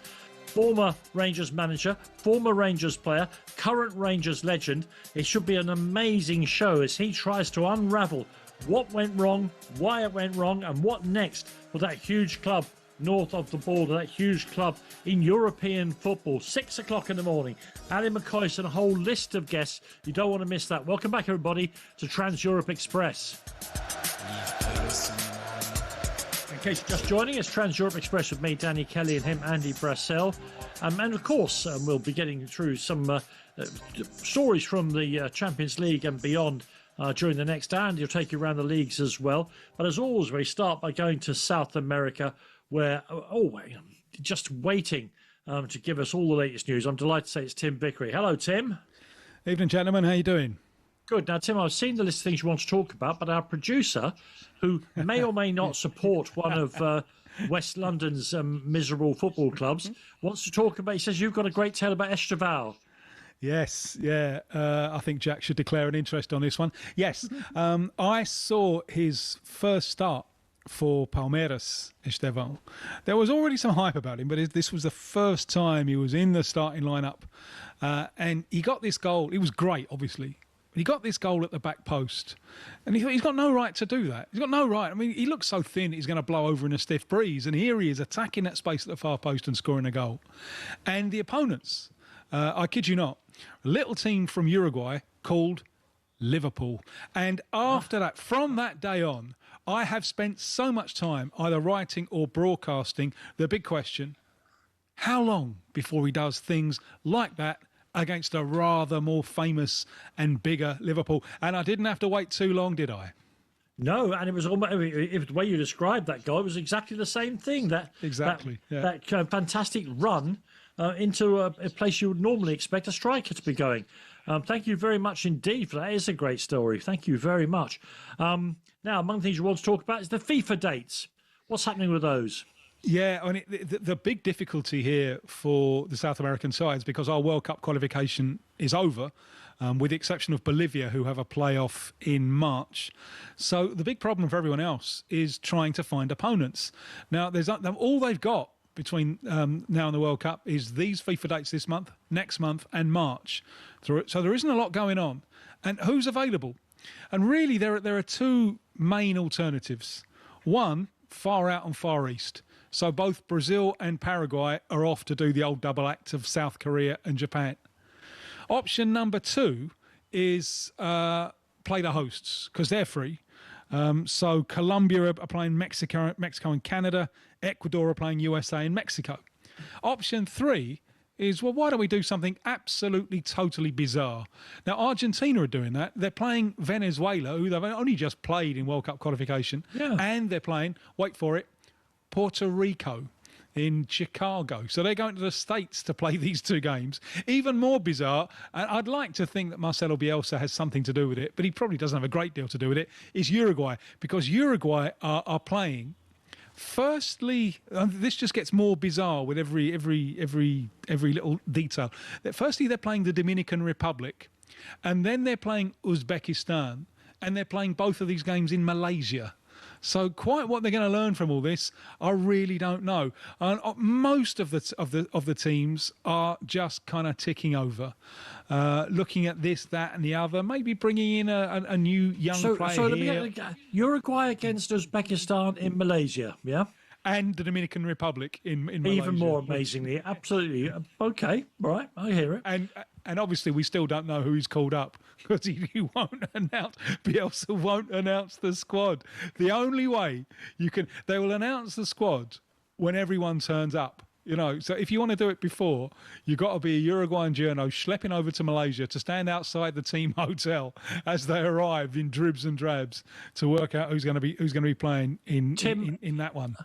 Let's stick with the surreal, shall we? Now, you told us last week, now you didn't put this in the running order, so forgive me, I'm throwing this question directly to you, about a secret meeting between the South American big FAs and Infantino, the FIFA bigwig, with the prospect of turning the 2030 centenary World Cup finals into a 64-team tournament. Did that meeting take place? Oh, yes, it most definitely did, yes. Why is this happening? Because South America thought it was going to get 2030 on the romantic centenary vote, because 1930, the first tournament, was in Uruguay. So a joint bid there from Uruguay, Argentina, Paraguay, it's ours. Oh, no, it's not. Because they lost out to Spain, Portugal and Morocco, who crucially did a deal with Saudi Arabia to support them, and then Saudi Arabia get 2034. But as a SOP, FIFA gave one game each to the three South American nations. So as it stands, 48-team World Cup, one game in Uruguay, one game in Argentina, one game in Paraguay. And then everyone's got to schlep over to Spain or Portugal or Morocco, where there could well be a temperature difference of 35 degrees. Argentina, Uruguay, it's like walking in a fridge June, July. So South America's not very happy about this. Paraguay are looking to build a stadium for one game, and it's a stadium that they really don't need. It's insane. Yes, it is. So what South America is doing is lobbying for 64 teams. Now, you might think that they're doing this, and that this is the speech. It's fraternal justice. Let the world come together for this World Cup and this World Cup alone. All a third of the nations of FIFA participating in this. No, what it's really all about is how can we find a way to get more games in South America and justify the investments that we have to make. And so this is South America's plan. It hasn't met with a lot of support from around the world. But I don't know what FIFA's position is with it. I mean, it could well be that FIFA are sitting behind South America, letting South America take the running for this, and then later on they'll take people aside and say, well, what about it? But Why Tim, not? Why not? Tim, when you first mentioned this, I was taken aback. But I did take some time, believe it or not, Tim, and maybe the only person on the planet, when you say things, I go away and think about them. As I was thinking about it, I mean, when they want to increase the World Cup by another, 16 teams, I presume South America are not going to say, no, they can be all African or Asian or Eurasian teams, whatever. They will want some of these places for South American teams, which means that everybody in South America will qualify, every last team. Practically, yes. Although I don't think that will be a big sticking point this time round. I just think that they want as many teams in there. They could come from other celestial spheres if you want, but just give us more teams so we can justify the investments. What would be they'd have no? They'd lose the TV. There'd be no qualifying tournament for South America. Indeed, yes. So you can imagine that the rest of the continent will be watching this, thinking, you know what? I hope it doesn't work, because our income comes from our qualifiers. Yes. Yeah. Oh, what a tangled web we weave, Danny Kelly, sir. You're totally right, Andy. Oh, Andy, I think you might have to turn your microphone on. Let me ask you. I think Andy's. Let me ask you the question I know Andy was about to ask you. The Under-20s World Cup has started, Tim. Amazingly, because the particular brand of TV I watch has its own platform, I'm able to see the games in the middle of the night. Tell us what's going on. Yeah, well, this is a 24-team competition, which whittles down to 16. Do the maths. That means that the group phase eliminates 6 teams. It's happening in Chile. This tournament kicking off in Chile. We're just at the end of the group phase. It's the last match of the group phase tonight. And one of the 6 teams eliminated, ladies and gentlemen, Brazil. Who would have thunk it? Oh. Brazil, the reigning South American champions, out in the group phase. What is going on? Well, first, they were in, I think it's the most difficult group I've ever seen in any FIFA competition ever. They're in with Mexico, who are very strong at this level, Morocco, who are on a roll, and Spain, who are the reigning European under-19 champions, and that's the team. Bar, people like Lamine Yamal and so on. That's the team that they've sent. So it was a very, very difficult group. And Brazil played 3 competitive games. They drew with Mexico 2-2 and went down by the only goal But they went down 2-1 to Morocco and then 1-0 to Spain. Lots of players missing. You do have to wonder if the Under-20 World Cup is still fit for purpose, given the fact that it's not an official FIFA date and clubs aren't obliged to release. And that the changes in the game recently, the improvement of pitches, more protection of talent, means that so many teenagers these days are main actors with their clubs, and there's no chance of them being released. So it's nowhere near a Brazil A side, maybe not even a B side, because so many players not released. But that applies not only to Brazil, that applies to almost all countries. Absolutely, yeah. Yeah, so, but the striking thing, and the thing I want to emphasise is, and you saw this clearly at the start of the year in the South American Championships, the Brazil team was based on physical strength, on size and physical strength. They were champions in South America, but they hardly kicked a ball. It was awful. It was almost unwatchable, the football that they played. And they won it because they lost the first game 6-0 to Argentina. And they decided after that, well, we're going to play from a trench. So big, hulking centre-backs, deep defence, the occasional counter-attack, quick, powerful, and some dreadful goalkeeping by the opposition.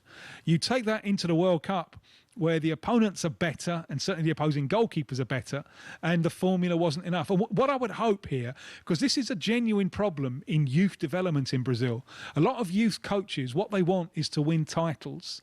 So they pick the biggest kids, because in the short term, that gives them the results. In the long term, it's rubbish. Because in the long term, the ones who are precociously big, they get caught up. And as soon as they're done for size, as soon as it's a level playing field on size, they collapse. And it was quite depressing to see Mexico, Morocco, Spain all able to pass the ball together in little clusters, little quick passes, technically much better than the Brazilians, who are big, strong, have some talent, but look very, very... It's all kind of testosterone and yelling, rather than what you... Yeah, and a lot of Brazilian football has gone that way. There's always, there's a ghost of a steam train rattles down our track. There's always people like Estevão coming forward. But a lot of I remember years ago when the Barcelona... The fella in charge of La Masia, the Barcelona youth rank, he came to give a lecture to Brazil coaches, and he talked about results are never important to us at Barcelona, all the way up and including the B team, that plays in the Spanish second division. We don't care about results. We only care about player development. And the fella who was at the time the coach of Brazil, he got up and said, we're Brazil. We just can't do it. We can't do it. Even if we wanted to, we can't do it. It's all about results.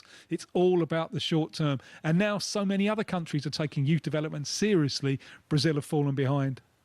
Fantastic as always, Tim. Thank you so very, very much indeed. Tim Vickery, without whom the show wouldn't have the same flavour, the same timbre. And we're always thrilled when he comes on. We're still catching up from the events in Glasgow, but Andy will take you through some of the bigger matches in the Champions League and what happened in midweek, including to, of course, many of the English teams as well. That's coming up next here on Trans Europe Express.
I'm not going to make any bones about this because we've had to do so many other things under the normal schedule.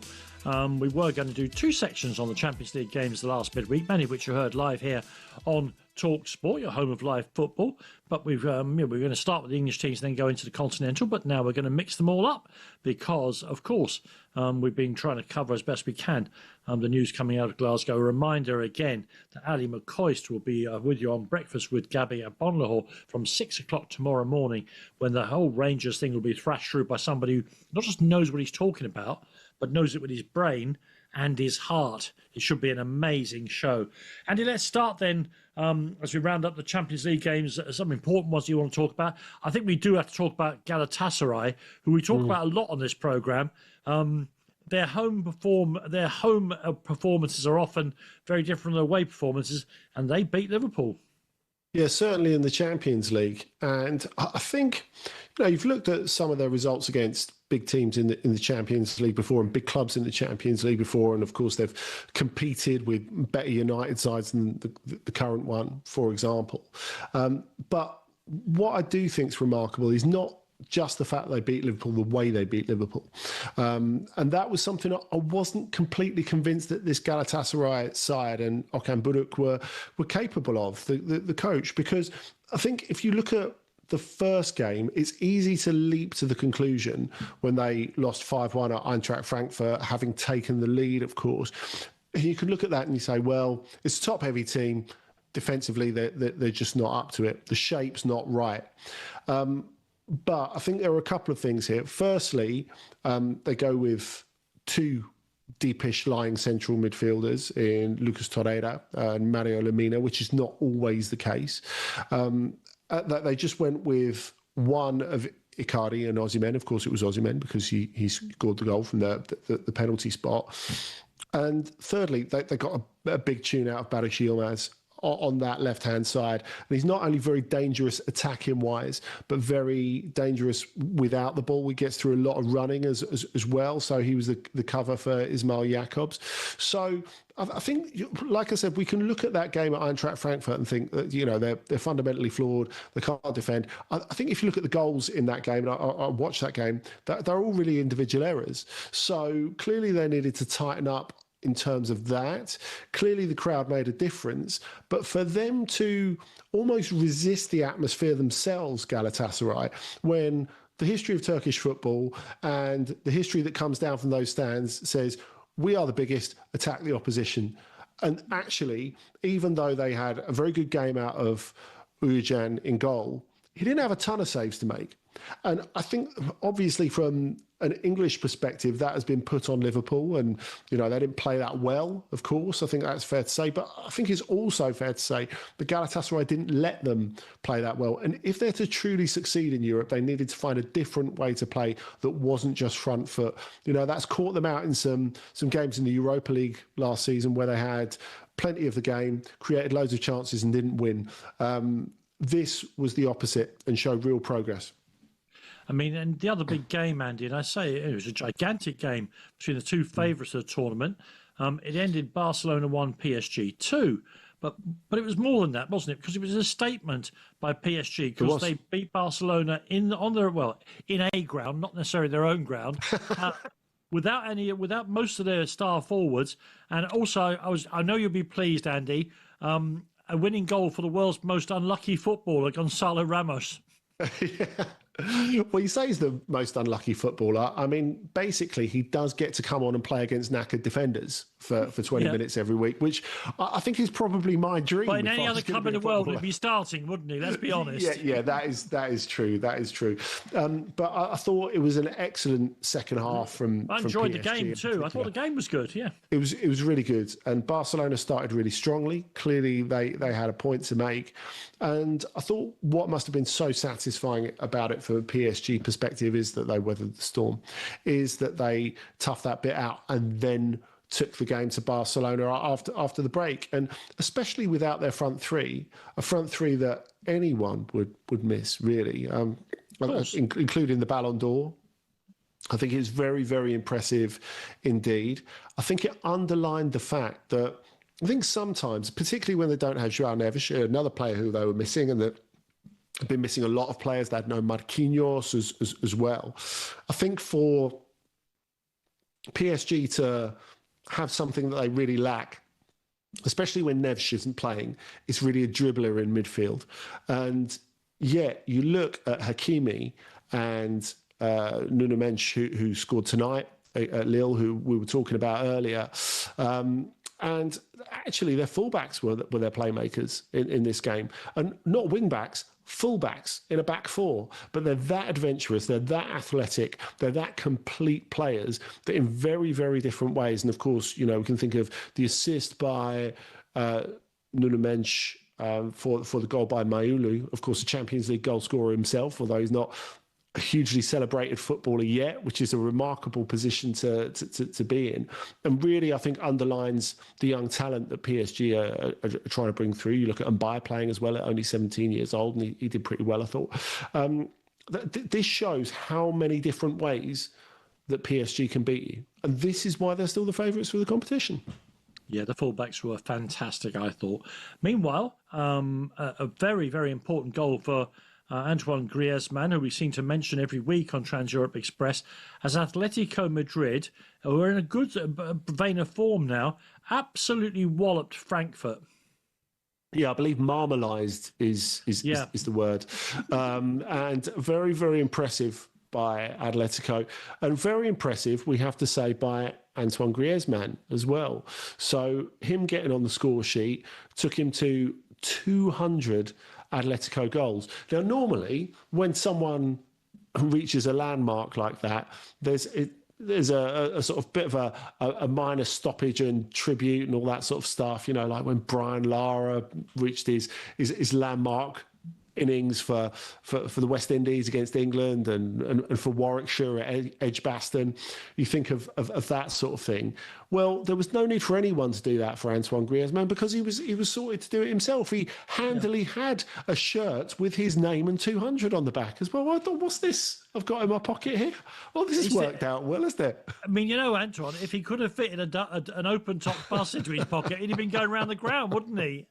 Yeah, it would have been. It would have been. But I think to see Atletico Madrid come off 3 home games against good opposition in which they scored 13 goals, as we underlined. Now, we talked about the difference between them, Galatasaray home and away, the difference between Atletico and what they are to face home and away, I think is substantial as well. Of course, they've got the tools to be a real attacking force. And maybe this is something that makes them not necessarily a contender to win the whole thing, certainly not yet, but definitely a different proposition for other Champions League teams to face. And finally, Andy, a very bad midweek for the Belgian sides. Of course, the Union got murdered at home by Newcastle. Well done, Newcastle. Meanwhile, Brugge were beaten by Atalanta, who used the occasion to quietly reintroduce Ademola Lookman, an outlaw so far for the last 3 months at the club, but they reintroduced him in that tie. Yeah, he started, he played the first hour. Now, part of their punch off the bench is what won them the game, having been a goal down. But I thought Lookman played pretty well, actually, considering he hadn't started a game all season. He just made a little substitute appearance last weekend, which we talked about on last week's show. And he's followed that up by playing nearly 70 minutes today in the draw with Como. And again, I thought he linked very, very well with the players around him. I mean, look, Ivan Juric, who, we've been talking about Russell Martin before, a guy who was partially discredited by what happened at Southampton, and he didn't have a good time at Roma at all last year either. But he is in many ways a natural fit for Atalanta. And if he manages to successfully reintegrate Lookman and get a tune out of him this season, I think that would underline what a good coach there is still there. If Juric manages to do that, that'd be really impressive because, Lookman, I don't think down tools out of malice, but more out of despair this summer because he really thought that move to Inter was on. He felt he was at that age where it needed to happen. It didn't happen. So he is still with the Champions League team. There is still great opportunity for him this season, up to and beyond the African Cup of Nations. And as the reigning African Footballer of the Year, as we always say, he will have a big part to play in that. But he will have a big part to play in this European season as well. And I think you look at the attacking versatility that Atalanta have got, you can almost forget, because of everything that's happened, that Lookman is still there. Lookman is absolutely huge for what they're trying to do, and it'd be great to see him getting back to his best. Okay, well, we'll go in a few minutes' time. We'll come back to you with the latest from the Europa League and the Europa Conference, including games that Andy was personally watching. He was there for one game in the far north of Scotland. All that coming up very, very soon here on Trans Europe Express.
Now listen, there's NFL action later this morning where you can listen to the New England Patriots at the Buffalo Bills, a traditional rivalry, live on talkSPORT 2 after our show from just after 1 o'clock in the morning. That's live NFL on talkSPORT 2 from just after 1 a.m. Buffalo Bills against the New England Patriots. I'll be listening.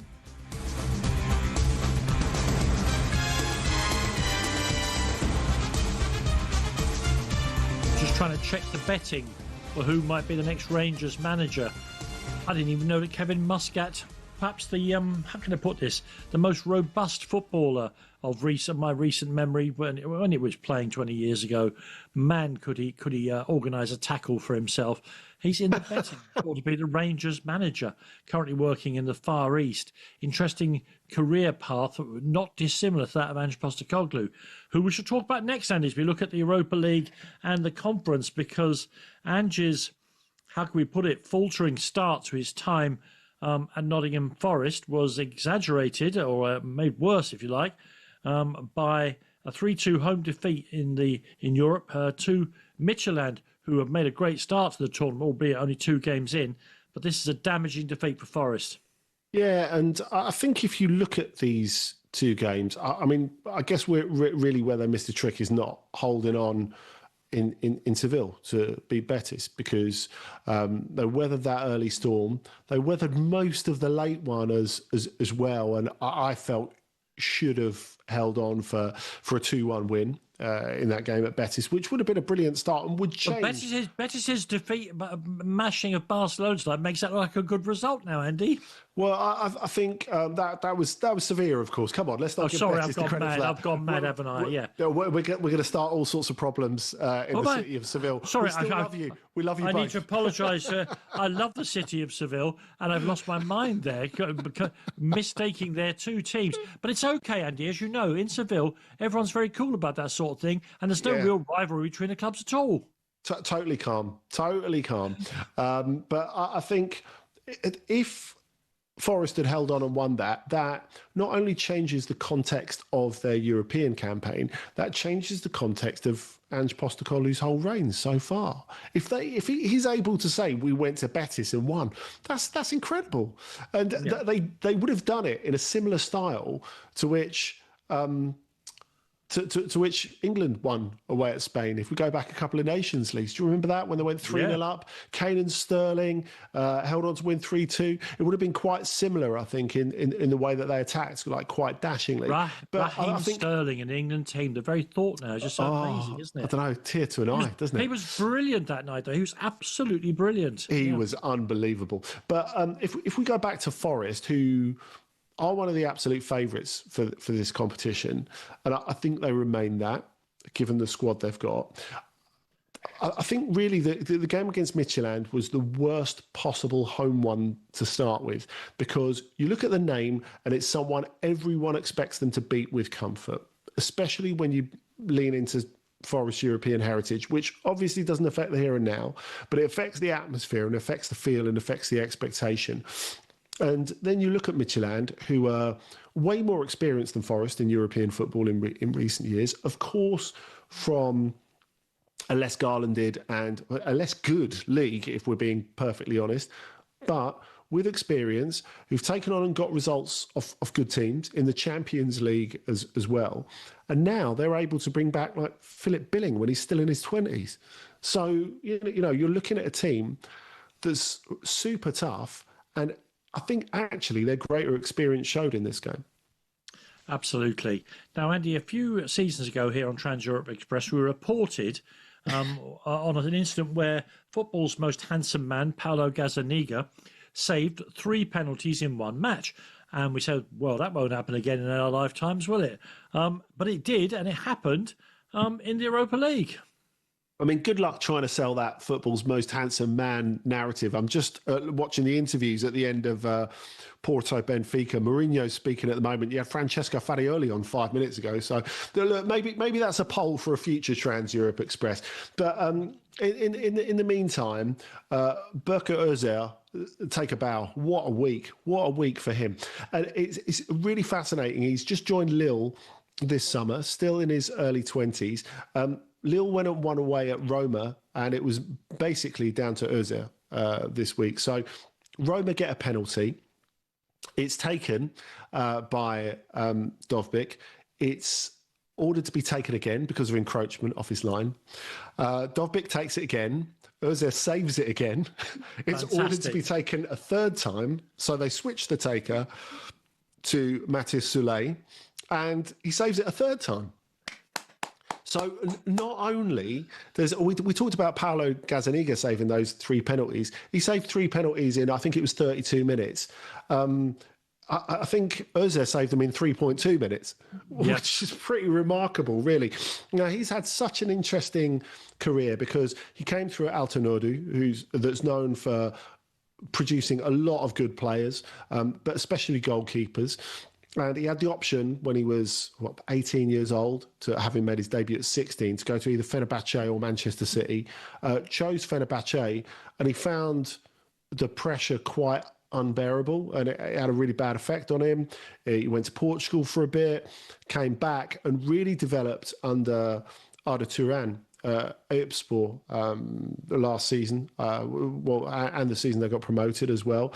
And from there, he felt able to make the move to Benfica, to Lille, sorry. And remember, not a small job, taken over from Lucas Chevalier, who's gone to PSG, and who we assume, like after Mike Maignan, will be the future goalkeeper of the French national team.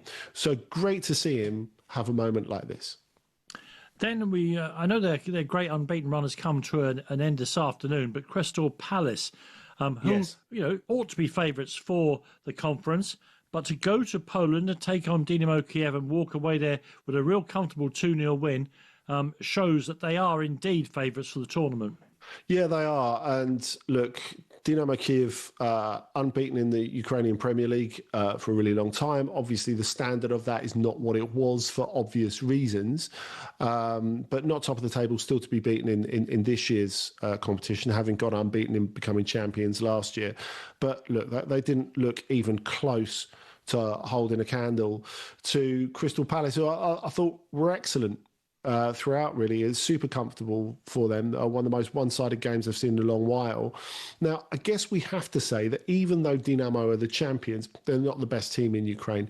That is the current league leaders, and the team that I assume will be champions later in the season, Shakhtar Donetsk, who I saw at Aberdeen on Thursday night, and were excellent, playing under the aforementioned Arda Turan, who's now the coach there. Now, look, I guess the advantage it looked like a very fun game, the bits I saw of it, Andy. Oh, it was great. I mean, Pitodri's a great addition to European football anyway, because of the club, the stadium, the history is the North just Sea. Fantastic. All of that sort of thing. And when it was really cold and windy in the first half, and Aberdeen scored their first goal of the season from the penalty spot to go 1-0 up, it was really game on. But I thought what was really interesting about this Shakhtar team, who obviously have been through a lot for everything that has happened to all Ukrainians off the field in the last 3.5 years. But what I thought was really interesting is when they went back into European competition, back into the Champions League actually 3 years ago, it was with virtually a whole Ukrainian team, which is how we had the emergence of Mihailo Mudryk, for example, Sudakov, who's just gone to Benfica, etc., etc., etc. But now they've started buying Brazilians again. And now, with the way that Arda Turan wants to play, they've started playing like Shakhtar again. It was just pass. What turned out to be the winning goal by Pedro Henrique, it was at the end of a 23-pass move. Not easy in Aberdeen on a Thursday night, a windy, wet Thursday night. Absolutely. And I watched the game counting the Brazilians, and I said exactly the same thing. This is a club returning to its, if not its roots, certainly its recent DNA, and it was great to watch. And Aberdeen played a full part in the game too. So hats off to them. Listen, we're approaching the finishing line now.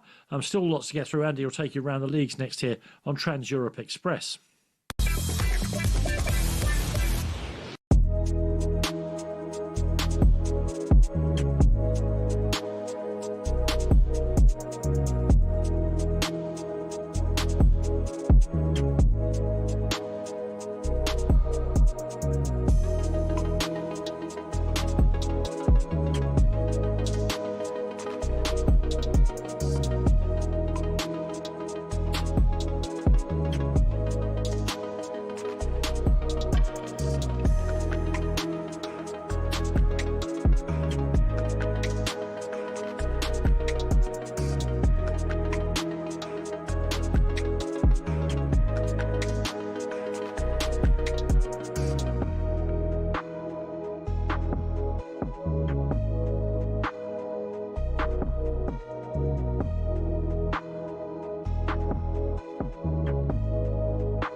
Yeah, we've got about 8 minutes, Andy, to go around the other leagues and what's been an incredibly busy show. And again, thank you to our reporters for coming to us live from Glasgow and elsewhere. Thank you for those who sent your calls in. And a final reminder for this show, at least, that tomorrow, when the Glasgow Rangers thing is really kicking off, you need to be at the breakfast show here on talkSPORT, where Ali McCoist, beyond a legend, he is part of the club's actual DNA. Will be introducing the breakfast show from 6 a.m. with Gabby Agbonlor and a whole host of other guests as well. But the Rangers thing will be front and centre, no doubt. Andy, let's start then with the big game, big game tonight in Portugal between Porto and I still have to call them Jose Mourinho's Benfica. Yeah, you do have to call them Jose Mourinho's Benfica. Now, would it shock you if I told you that the quote that they have on screen at the moment on Portuguese TV from Mourinho's press conference, which he's giving at the moment, is we wanted to win, but we couldn't lose. That is at the end of Porto 0, Benfica 0, which was not the most thrilling of games, I think it is fair to say. But he's back. He really is back. Like, so much this week was trained on Benfica's trip to Chelsea, and fair enough. Of course, that was really relevant from an English perspective and relevant to Mourinho as well. He really lent into the returning hero thing, and he's more than entitled to do that. But I think these are two games that have set him up quite nicely coming out of a difficult period, because going to Chelsea and going to Porto, the main aim is don't lose. And it is so rarely acceptable to just get players behind the ball in a game if you're Benfica, because people in Portugal will tell you 7 out of 10 Portuguese support Benfica. They're the biggest club. All comes from them being European champions in 61 and 62, as we talk about so often, and everything that's happened since. They are a genuinely enormous club, particularly within a Portuguese context. But that comes with expectation of being front foot forward. And, that's clearly not going to be the case with Mourinho. Now, maybe that's a more difficult sell when you're playing Rio Ave or Gil Vicente or whoever else you're playing.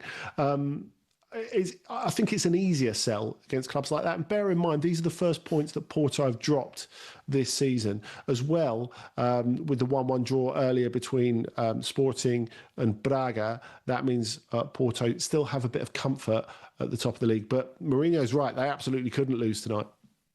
And if we've been referring to Glasgow Rangers as a mess, Andy, the team most likely to say, hang on, Rangers, hold our coat, is Ajax, because I thought it was a race in my mind of who was going to get sacked first. Russell Martin, who has gone, and Johnny Heitinga, who hangs on. Yeah, he does hang on. Part of the reason is they have to find a replacement first. They had a bad weekend. Yesterday they drew 3-3 in the early game in the Eredivisie at Sparta Rotterdam. Not a great result anyway. Maybe a better result when you think at one point they were 3-1 down and absolutely staring down the barrel of humiliation. A couple of goals in that for Wout Weghorst, and a late equaliser by Oscar Glock, which I don't think is really going to save him. And it looks as if we're getting closer and closer to a reappointment of Erik ten Hag. Yeah. Although it has to be said that Ten Hag is going to find nothing like the team he had the first time. Also, all these negative results for Ajax are playing very nicely for Robin van Persie at Feyenoord. They beat Utrecht 3-2 today with a late Ueda goal. He missed a few chances against Aston Villa in a game which I thought they were pretty good in, but Ueda fluffed his lines there. Not today.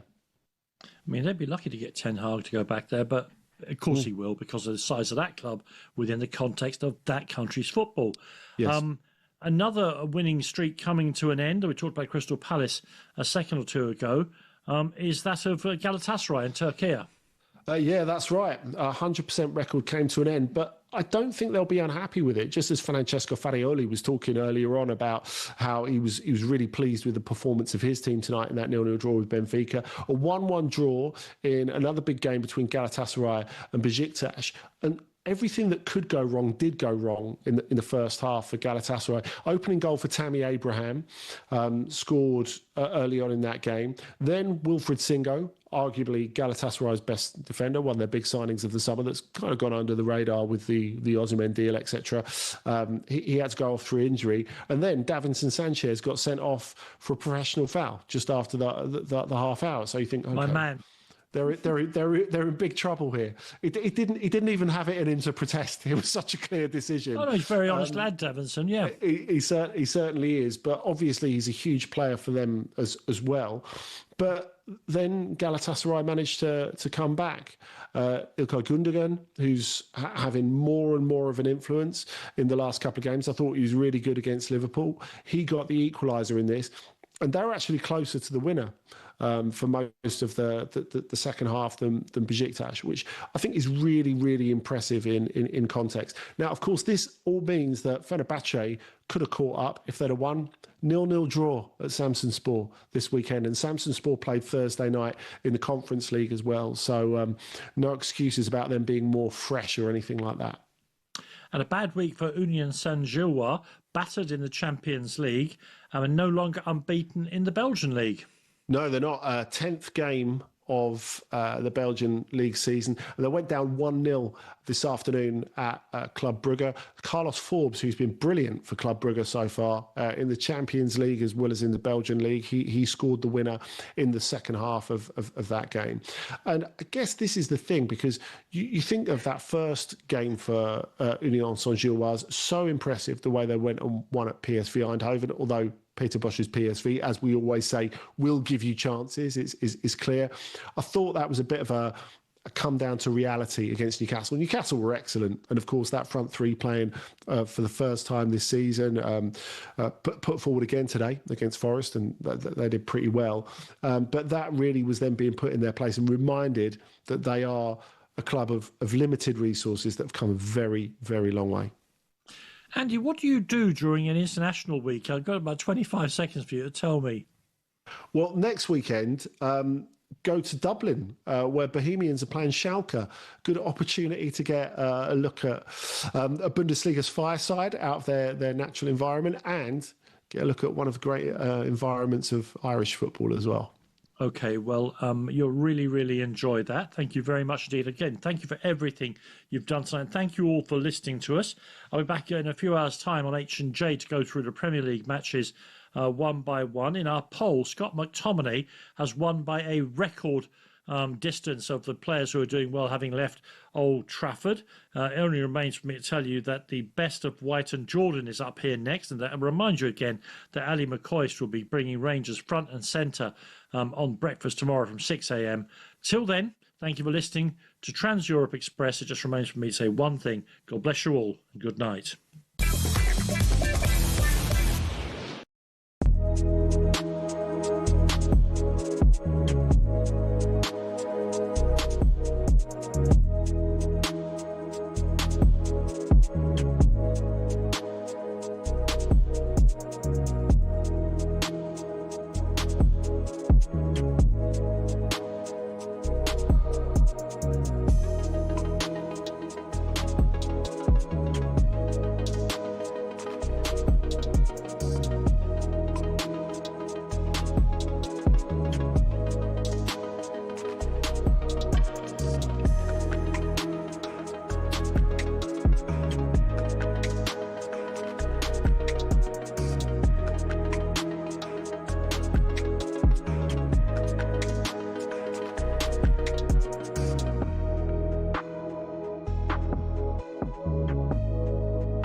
Thomas Tuchel's busy trying to bring glory back to England for the first time since '66.